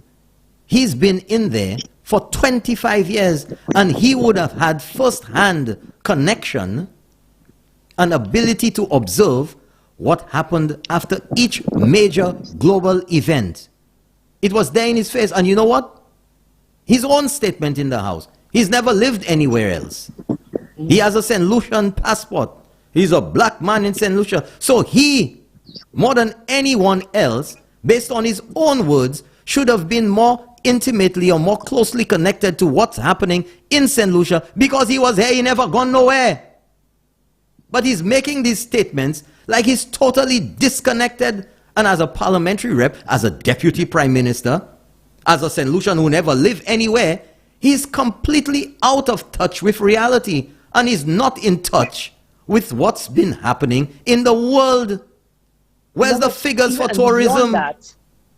Beyond that, again, the tone of two leaders, the tone. I remember in the midst of COVID, Prime Minister Alan Shastney saying to St. Lucians, we owe it to ourselves to manage both lives and livelihoods. We cannot shut down the country, we have to keep going. COVID will not last forever, and we have to come out of COVID stronger. This man led the charge of championing, keeping our country open and running, keeping businesses open in the midst of COVID, keeping people employed. Give me a second, Robert. In the midst of COVID, keeping the country open so we can come out stronger. And we're starting to see the light at the end of the tunnel, and we're coming out strong. St. Lucia is in a strong place. We're coming out of this better than most other countries in the Caribbean. We're coming out of this strong because of the tone of what his message to St. Lucians is because he believed in himself as a prime minister, because he believed in us as a people, because he believed in St. Lucia, and he believed that we can and we will. Unlike Philip Pierre, contrast that to his message in the midst of COVID. Shut down the country, shut down the country. Let people stay at home, man. COVID going to kill all of us. Shut down the country. Let people stay at home. Give them the money. The money we had borrowed for capital works and infrastructural development and development. Give it to people. Give it to people. Let them stay at home. How could you run a country without believing in yourself and your capability and your leadership? How could you run a country without believing in your people? How could you run a country without inspiring hope? You know, when you don't believe in yourself, but when you look at Philip Pierre's constituency, you can see that. You can see that Philip Pierre as a leader does not even believe in himself. When you ask Philip Pierre to account for his leadership and his stewardship in his constituency, what does he point to? Man, I gave a few people some exercise books. No, seriously, man. I gave a few people some exercise books. He said so he built something in what you call that area where you had to DM a team the other day. Pave. Was it Pave? Pave. Look at the Mindo Philip Park. That is the biggest indictment of Philip Pierre's stewardship in his constituency. No, but when there are world-class sporting facilities around the island, look at Soufrière. Look at the one in Soufrière. But look at the Mindo Philip Park and the Marshall Grounds. Biggest indictment on his leadership and his stewardship for his constituency. He cannot point to the work he has done beyond giving people a $50 here to send a child to school, a few exercise books and so on. How is that taking people out of poverty? How is that improving the lives of people in Marshall? And Philip Pierre wants to talk about becoming leader of St. Lucia, Prime Minister of St. Lucia. And he does not get it based on our fundamental industry, our biggest income earner. He does not get it. He had no idea the impact of tourism. Let's take some calls. We're at 10 to 8. Okay. Good morning, you're on the air. Let's keep it real. Morning, Mr. William. Morning, sir. How are you? All right, good. Manova, morning. Morning. Mr. William. Yes, sir. What you're saying there is so vital. If there is one thing I support Dr. Anthony on, is when we fire Philip JP as a Minister of Tourism. Because Dr. Anthony realized that Philip JP is out of touch. He is dumb where tourism is concerned. He do not have a clue of what's happening around the world. But how can this man be prime minister if he ever gets? I mean, how? I mean, what's gonna happen? Exactly.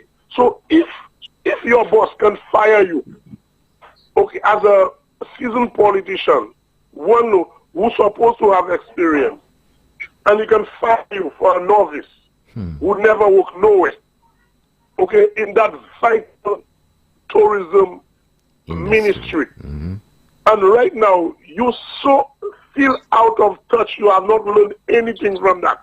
I wonder why Dr. Anthony will ever allow Philip JP to be prime minister and he is in that party. Can you imagine that? It is just, it's just not adding, Mr. William and Manova.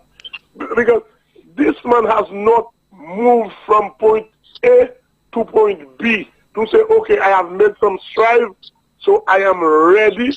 I see things in a different perspective, so this is what it is. Even with the number of arrivals right now after COVID, he should have at least come out and say, oh, you know something, I made a blunder, I made a mistake. So I judge our Prime Minister wrong. Good luck. So let us move on. I believe the Prime Minister was on the right track. But yet still he keep on talking the same nonsense he's been talking for years. Last night he come back and just repeated the same thing. I don't know why I don't know. Anyway, enjoy the rest of the service. Thanks. Thank you very much, caller. Somebody sent me something here, and it's the acronym leadership, the abbreviation LEADERSHIP, and it says L is for love, E, effective communication, effective listening, A, audacity, accountability, D, discernment, wisdom, E, entreaty, empowering people, R, relationships, responsibility, S, solving problems, skills, self-discipline, H, humility, I, integrity, and P, pure vision, and perseverance. Good morning, you're on the air. Let's keep it real. Good morning, Larry. Just keep it real. Morning, sir. Mr. Norbert, morning, and morning to Ms. Minerva. Good morning. Again, Norbert, if you listen to Philip J.P.'s interview last night, he repeatedly said again the explanation that he gave why they could not have finished St. Jude. Money was not coming. We were not getting money to finish the hospital. So again, he's proven to St. Lucian that the Labour Party could not generate funds. The Labour Party could not have bring money into St. Lucia. So again, he's still repeating, and you know, the mistake he's doing, he's not going back to his previous interview to see how he has jeopardized himself and jeopardized the chance of being Prime Minister. You understand? And he's keeping repeating the same thing over and over and over. Why do you, Paula, why, I mean, I shake my head. I mean, I shake my head. Why, how, where do these statements come from? I mean, you left to wonder that a man, I don't know. No, but I personally sometimes just shake my head just like you. Yeah. And the caller before me, he's saying again, I just want to make my last statement because somebody might want to chant. The caller before me just said, if he believes Kenny Anthony will not never allow Philip J.P. to be Prime Minister of St. Lucia, he will. Kenny will, because you know what? Kenny does not like St. Lucian. So they will allow anything to happen. Why you say that? Why would you say he doesn't like St. Lucia? But listen to me, Norbert. If you like this country, if you love St. Lucia, if you have the soft heart for St. Lucia, you'll allow Philip J.P. to be the Prime Minister of St. Lucia? But it's like a hurricane. Bye-bye. Have a nice day. Thank you very much, caller. Thanks for keeping it real. Thanks, caller. 4560931. It's 4 minutes before 8, Minerva, and I have to roll on time. Do you want to stay an extra hour? Yes, so do I. No. I have to roll on time as well. Folks, we will take 1 or 2 more calls. In fact, let me check the messages on WhatsApp. We've been getting, okay, from London. Janice from London. I'm urging all the people from Labrie to go out there and make that change we need in Labrie.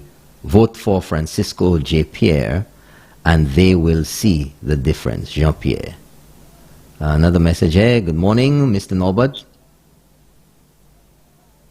I'm ready to vote Spider all the way. We have another one here. Good morning, Mr. Williams and Miss Ward. I hear some Labour supporters are already complaining about the Prime Minister not giving them time to campaign. The moment of truth is here, and now they are afraid. What they wanted, 6 months? Do that, they'll make another complaint. The SLP has no vision for this country. The Malawi mentality of the days of old still persists today. We do not want handouts. We want a government to go out there and find investment for us in order for us to get jobs to support ourselves. Same thing. Let's see here. Good morning, Norbert and Minerva. When the SLP have a plan for St. Lucia, they say to win this 20. I don't understand what that means. When the Prime Minister and his team speak of a new St. Lucia, getting rid of the dependency syndrome by our people is one of the issues to be dealt with. A problem created by the Labour Party. As a resident of Castries East, I personally want that to end. That bounce and draw mentality. Philip J. Pierre, 21 more days. Your days are numbered.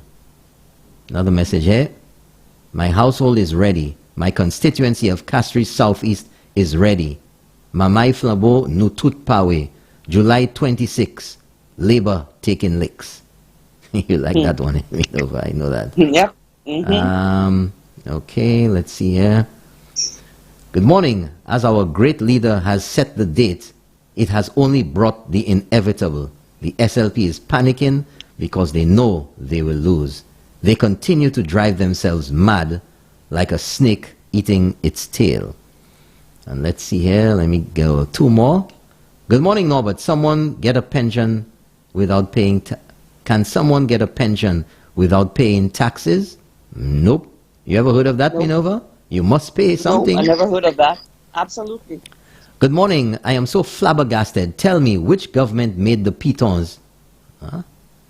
And why did they make the pitons a World Heritage Site? Doesn't seem to me they did that for tourists. That PHP fella getting on like he already lost his mind. I believe PJP is actually going loco. Okay, we'll take one more call, 456-0931. One more call, 456-0931. Norbert, it's not always Baba black sheep, you know. It's have you any wool? Does Pip have any wool? Does he have any substance? I suggest a debate before elections. Let's have a prime ministerial debate. Side note, is it coincidence that when you type LOO for leader of the opposition, a toilet emoji pops up? I don't know, caller. It's just an interesting observation. And I think that's about it for this morning, folks. Oh, we have that final call. Good morning. You made it. You're on the air. Let's keep it real. Our final call. Good morning, Mr. Nabat. Good morning, Believer. Good morning to morning, all sir. listeners. Morning. Good morning. Good Nabat, morning, sir. the Labour Party have been asking, call the election, Yep. call the election. Yep. The Prime Minister call it now, They're not ready. and they already complaining. But I am happy about the date. If they did not pull their pants up, that is their business. But we out for it. Yep. Komedo, elections are panning the money. You got what food bag. Everything. And that's all I have to say for now. There's no change. And here to buy. We taking everything. At Yogu Pupe. I want the UWP people to start putting their flags on their vehicles. Drive around. Make your noise. It is your turn now. Labour make too much noise. That's right. Yes, it is our turn now. The 26th day of July, That's right. 2021. Destiny. That will be history. Yeah. Labour Party loses everything. Parliament. That's all I have to say for now. Thank you very much, caller. Not a damn seat for them. Thank you very much.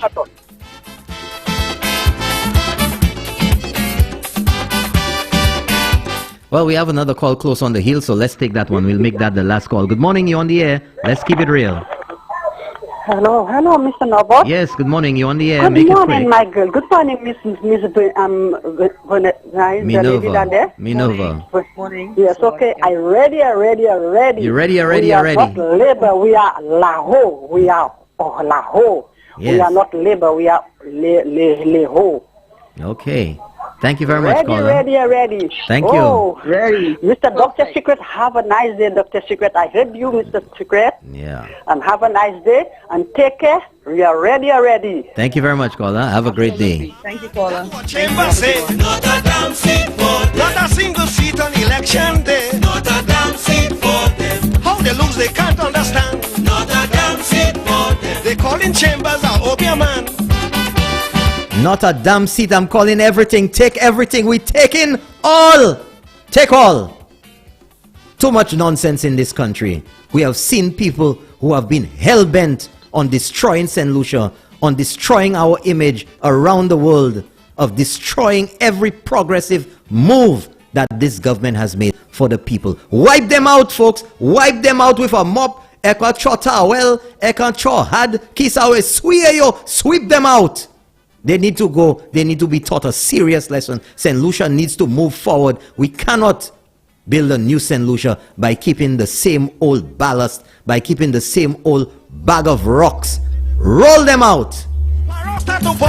When you hear not a seat at all, not a damn seat for them. Sparrow, that's ingratitude. Not a damn seat for them. You buy the finger that give you food. Not a damn seat for them. Look how you hawk up Dr. Willie. Not a damn seat for them. People afraid you in this country. The Hatriots have to be wiped out. The Hakalaks have to be wiped out. The Kool-Aid Squad has to be wiped out, folks. You go out there. Make sure your ID is in order. Get things together. Go to the St. Lucia Electoral Office online. Check your name. Put it in. Simple. Usa log on asu Facebook. Usa log on Instagram. Usa check now. Ale sluelectoral.com. Go there. First name, last name. Click. And check the constituency. Asiwe, your parfait pièce coco macacri ek. No, you have to vote this time, folks. Minova, final words from you. Okay. I just want to ask everybody to double check the voters list. Make sure you know where you're voting. Make sure your ID card is in order. Make sure you know where it is. Make sure that your name is there. If you have any adjustments to make to where you're voting, do it now. Don't leave these things up to the day of the election. Double check, ensure your name is on the voters list, and make sure you know where you're voting. Well, have a good day, St. Lucia. That's it, folks. Thank you very much, Minova. Have a great day. Thank you. Have a good one, Norbert. Bye-bye. Bye. Once again, thank you very much, folks. Thank you for tuning in to another morning edition of Keeping It Real. 4 minutes after 8 o'clock in the morning on the 6th day of July, 2021. Last night, Prime Minister Alan Chastanet announced the date of elections and informed St. Lucians in a live broadcast on NTN that he had informed the Governor General to prorogue Parliament, setting the stage for elections in St. Lucia. As Prime Minister Alan Chastanet announced, July the 26th will be D-Day, will be the day of reckoning, will be the day that the people of St. Lucia decide the government of best abilities and doing the best for St. Lucia in these times. Do we keep the UWP or do we get somebody else in there? You decide, folks. It is your choice. 21 days left, is it? 20 days left, folks. 20 more days. And it will be a glorious Monday morning when I'm telling you, if I'm still around here, we'll go out there and make my mark for the future of St. Lucia. I encourage you, yours, and everyone out there to do that. So many people have called. What date is it? What date? I'm traveling. I'm traveling out. I want to come back. And those out there who want to come in and vote, the St. Lucians who want to exercise their franchise, their constitutional right, it's yours. You're here. Do what you have to do, folks. Set this country on a continued path of progress, of vision. The people of the South are depending on you. St. Lucia is depending on you. We're all depending on each other. Let's do the right thing. Vote and make your voice heard. Thank you very much, folks. Have a wonderful day today. Don't forget, 9 o'clock, the man champion in the morning, coming up in just about 54 minutes. And don't forget tonight, Keeping It Real on Hot 7 TV at 8:30. It's gonna be hot, folks. It's going to be hot. Yours truly, moi. I'm gonna be there, and we're gonna be talking about all that you want to talk about. And I'll be bringing you the facts, giving you my analysis of the paralysis, as usual. See you tonight, folks. Don't forget, champion at 9 o'clock. I'm Norbert Williams. Have a great day. Bye-bye.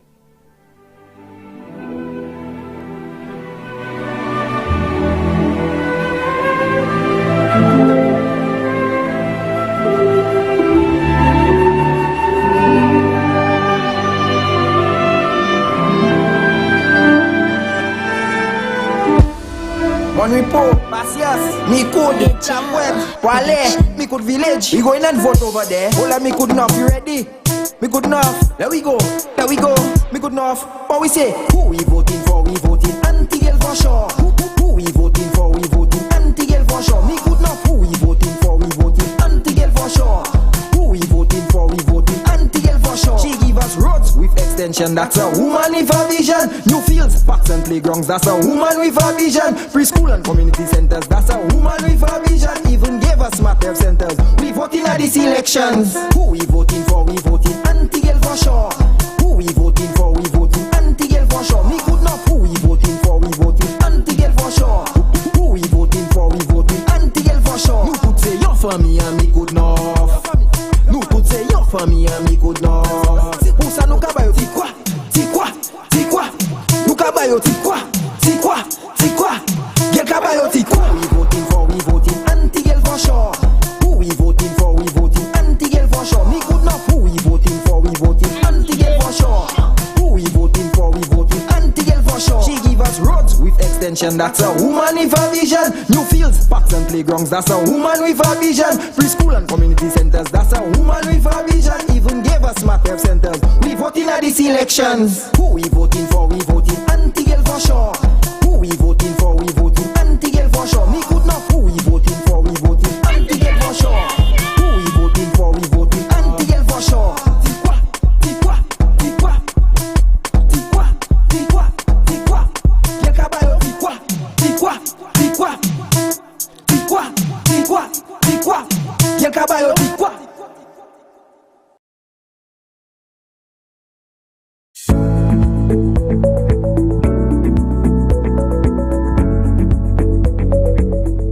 I think he's a good leader. I think he's the best leader for the country. I do not see anybody else that can manage the country the way, especially in the pandemic. He did a tremendous job. I don't see another person that can run the country. His leadership skills is amazing. He's an amazing person. He's always in the community. I foresee that he'll stay for probably next 10 years. We'll see a difference in Lucia, for sure.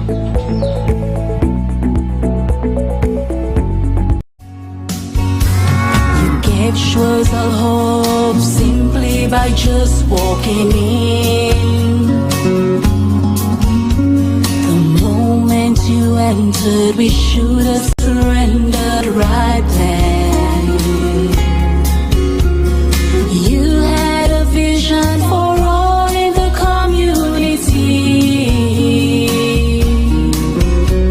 Your massive project shook the earth under me. This community center was in a very deplorable situation, and then we got assistance from our parliamentary rep, Mr. Dominic Fede, and he took the initiative to rebuild it into what it is today. You could come here downstairs, you could have it for some parties, some events, you know, or a gathering or a meeting. And upstairs you could also have it, it has computers there as well, you could use it just to do some researching online and stuff. So it's very useful for us.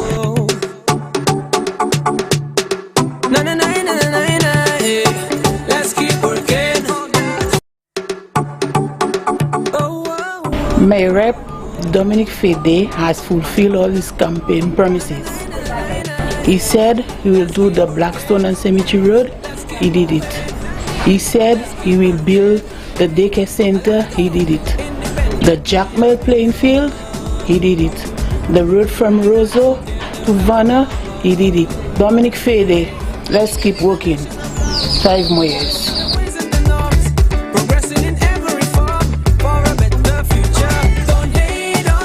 As a frontline worker, I believe in keeping myself, my family, and my patients safe. I believe the government has done a remarkable job in limiting the spread of the coronavirus in terms of handling the vaccination process. They've been doing an amazing job, and I recommend that everyone gets vaccinated. I encourage the whole of St. Lucia to get vaccinated. I got vaccinated for you, so get vaccinated for me.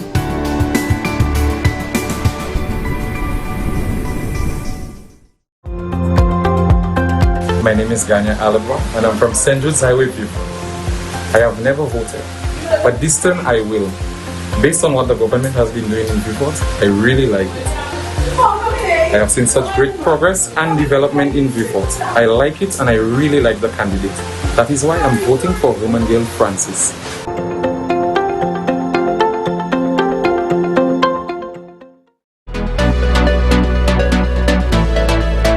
I'm Arnold Seville, coming from the district of Soufrière, living up in Palmis. And from time I've been playing football growing up as a teenager, knowing that the grounds where I've been playing and what has been done is very impressive from my point of view. And I'm very happy for that.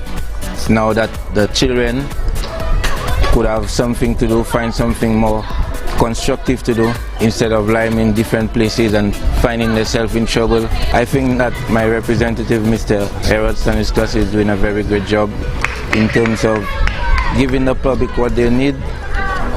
He is doing what he's supposed to do, and as far as I've been in the community, I will give him a thumbs up on all what he's doing.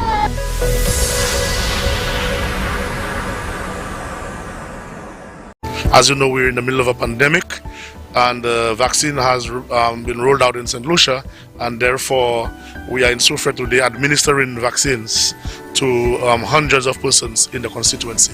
I had to take the vaccine because I would like to see St. Lucia, Soufrière get back to some semblance of normalcy.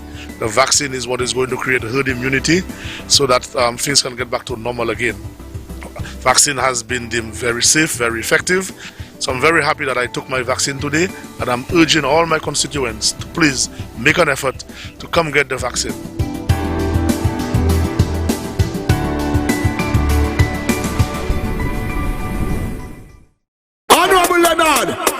Spider-Man tooth. Spider representation, I trust. Spider in 2021, representation, you can trust. Spider 2021, representation, you can trust. Spider 2021, representation, you can trust. Spider all the way, representation you can trust. A Spider-Man dot, bloody on, dot, we want the man dot. Hello, Mr. Spider, them cannot run you out.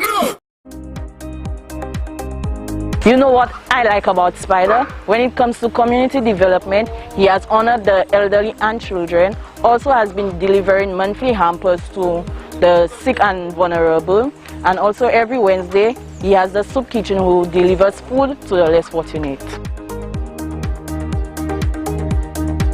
That's the best representation, a minister that does what he says he will do.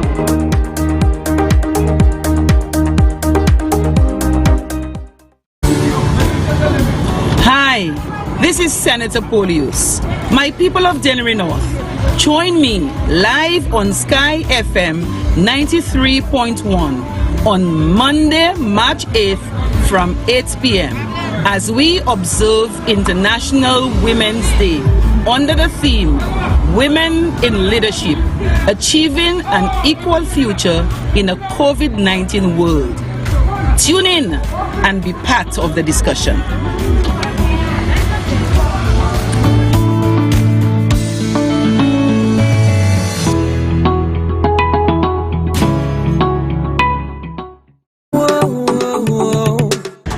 I just want to say thank you to Ms. Farah for supporting with the farmers of the valley.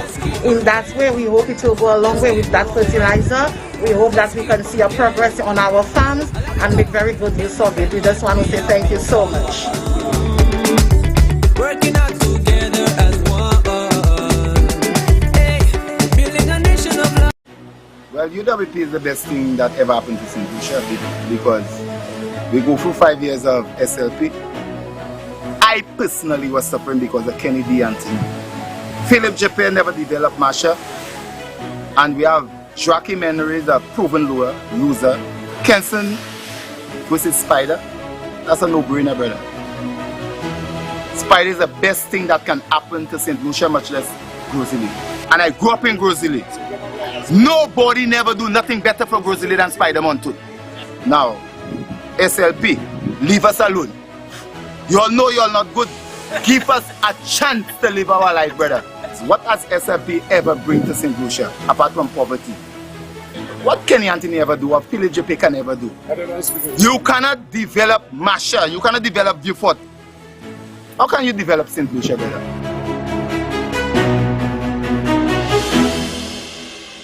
Hello, I'm Dexter from Bagatelle. We're there right now there with our minister, Mrs. Belrose. She organized us with a project which we was asking for how many years to build a retaining wall in Bagatelle to help us with the hurricane situation and all kind of things like that. And right now there, trust me, she helped us. In 2 weeks, you know, watch that. We have progress already. So you want to come and tell us, guys, sir? You understand what I'm telling you? That's our Belrose. There ain't nobody Belrose. And right now there, watch that. As you could see there, we happy because progress is happening in our area. Miss Belrose give us a helping hand, and with her help, we giving her a helping hand too. And 200 clapping together, not one hand. One hand can never clap together. It's 200 clapping, and with Miss Belrose's help, if she there with us, we making things happen. And with her help, we could make Bagatelle different. And trust me on that. I am overwhelmed. It has been long overdue. We should have that water from a long time ago. Since when Labour was in power, we should have that water. We have to carry water. Sometimes I just fall with the buckets, everything. And I say, well, Lord, what time we'll get water in this community? I'm so happy now. The UWP brings water in our pipe.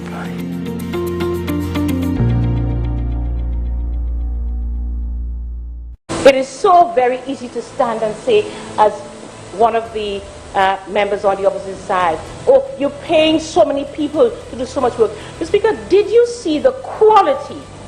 You got an opportunity, Mr. Speaker, as all St. Lucians did, to see the kind of work our missions do overseas. quietly and silently. How is it that we brought back every single St. Lucian who was stranded out there on a cruise ship? Every single one of them. We didn't come here and talk about the hardships that St. Lucians were facing on ships, that they couldn't get out. We had to get psychologists, psychiatrists to assist them, keep in touch with them. Every St. Lucian who was stranded out there, even when our borders were closed, we were able to reach them and negotiate with their employers, whether it be cruise ships, whether it be that we had to bring in special flights, because we coordinated with all of our multilateral friends to get every St. Lucian brought back here, even when the borders were closed. We don't go out and boast about the things we do. We quietly work. That's what we do.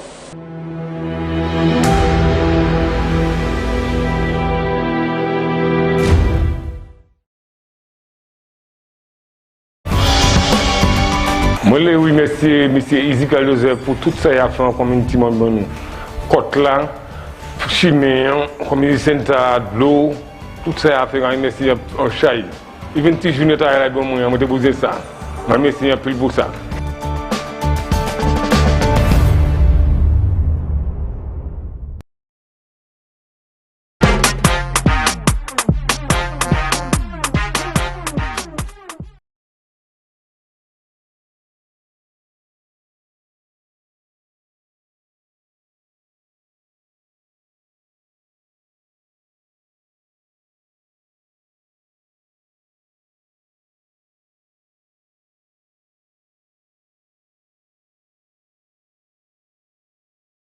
Honorable Leonard, Spider-Man Tote, a member of UWP, is the right man to run the Grosley constituency.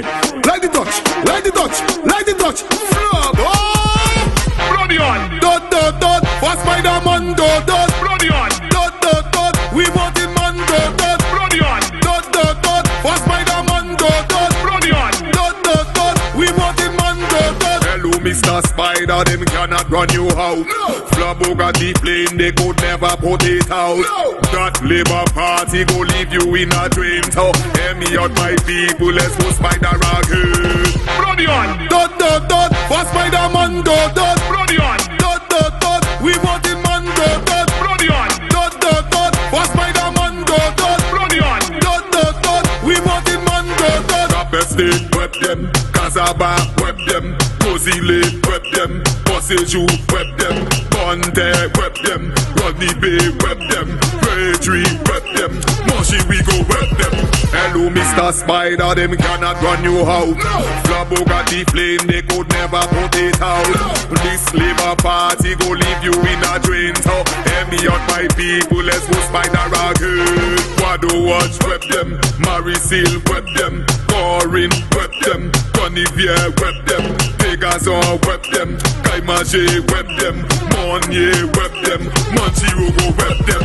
Bloody on! Dot, dot, dot, for Spider-Man, dot, dot. Bloody on! Dot, dot, dot, we want it, man, dot, dot. Bloody on! Dot, dot, dot, for Spider-Man, dot, dot. Bloody on! Dot, dot, dot, we want it, man, dot, dot. Hello, Mr. Spider, them cannot run you out. No. Flabo got the plane, they could never put it out. No. That Labour Party go leave you in a dream. So, hear me out, my people, let's go Spider again.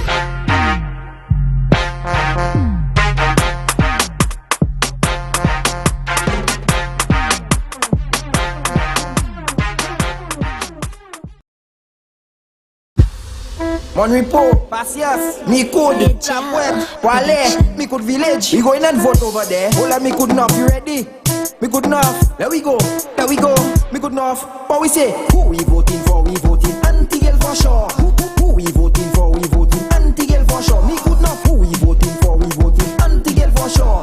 Who we voting for, we voting anti-girl for sure. She give us roads with extension, that's a woman with a vision. New fields, parks and playgrounds, that's a woman with a vision. Preschool and community centers, that's a woman with a vision. Even gave us smart health centers. We voting at these elections. Who we voting for, we voting anti-girl for sure. Who we voting for, we voting anti-girl for sure. Me good enough, who we voting for, we voting anti-girl for sure.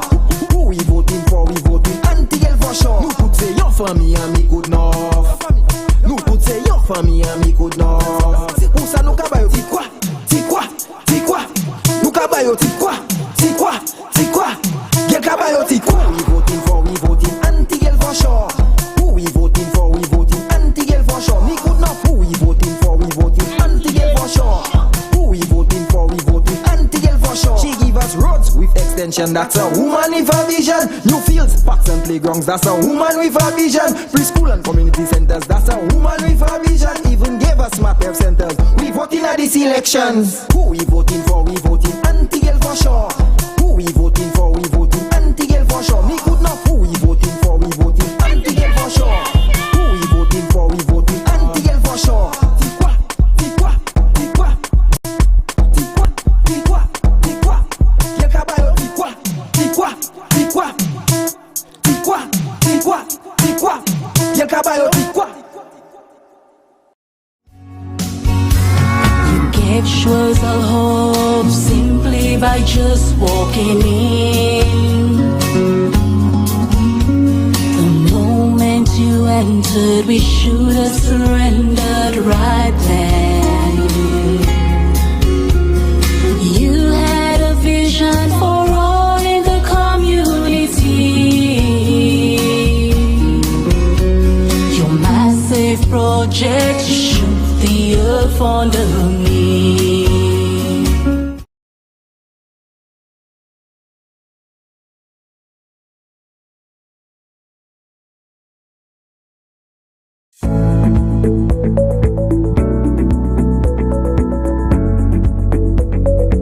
Generally, under his leadership, we've seen how he handled the pandemic, and no other prime minister would have handled St. Lucia the way he did.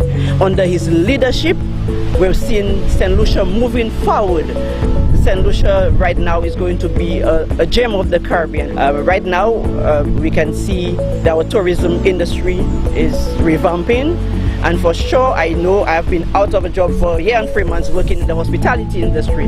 But as early as next month, I will surely be back at work under the leadership of the Honorable Alan Michael Shastney.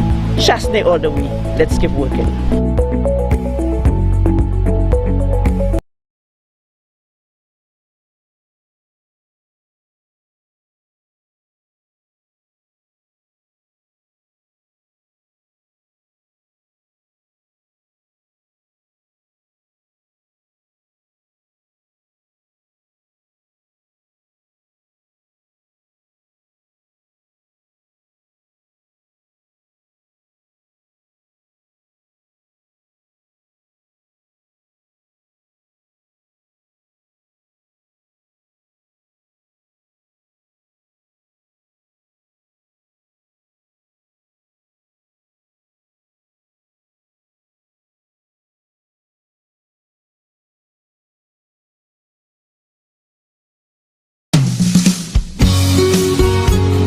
Yeah, I want to say that Bradley Felix, to me, is the most genuine and humble politician we the people of Suzel have come across. Within this month's first 5 years for me, and the amount of work he have done, to me it's brilliant. With the building of the construction of the Solibus Road Park Estate, I have never come across such a humble and genuine individual. Bradley Felix all the way. For all in the community.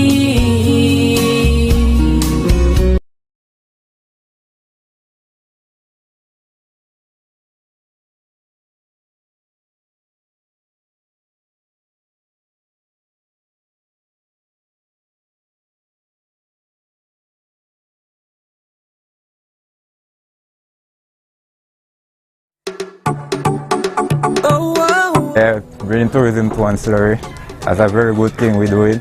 Yeah, everybody could benefit, selling their little fruit, enjoying themselves, the tourists, showing them around.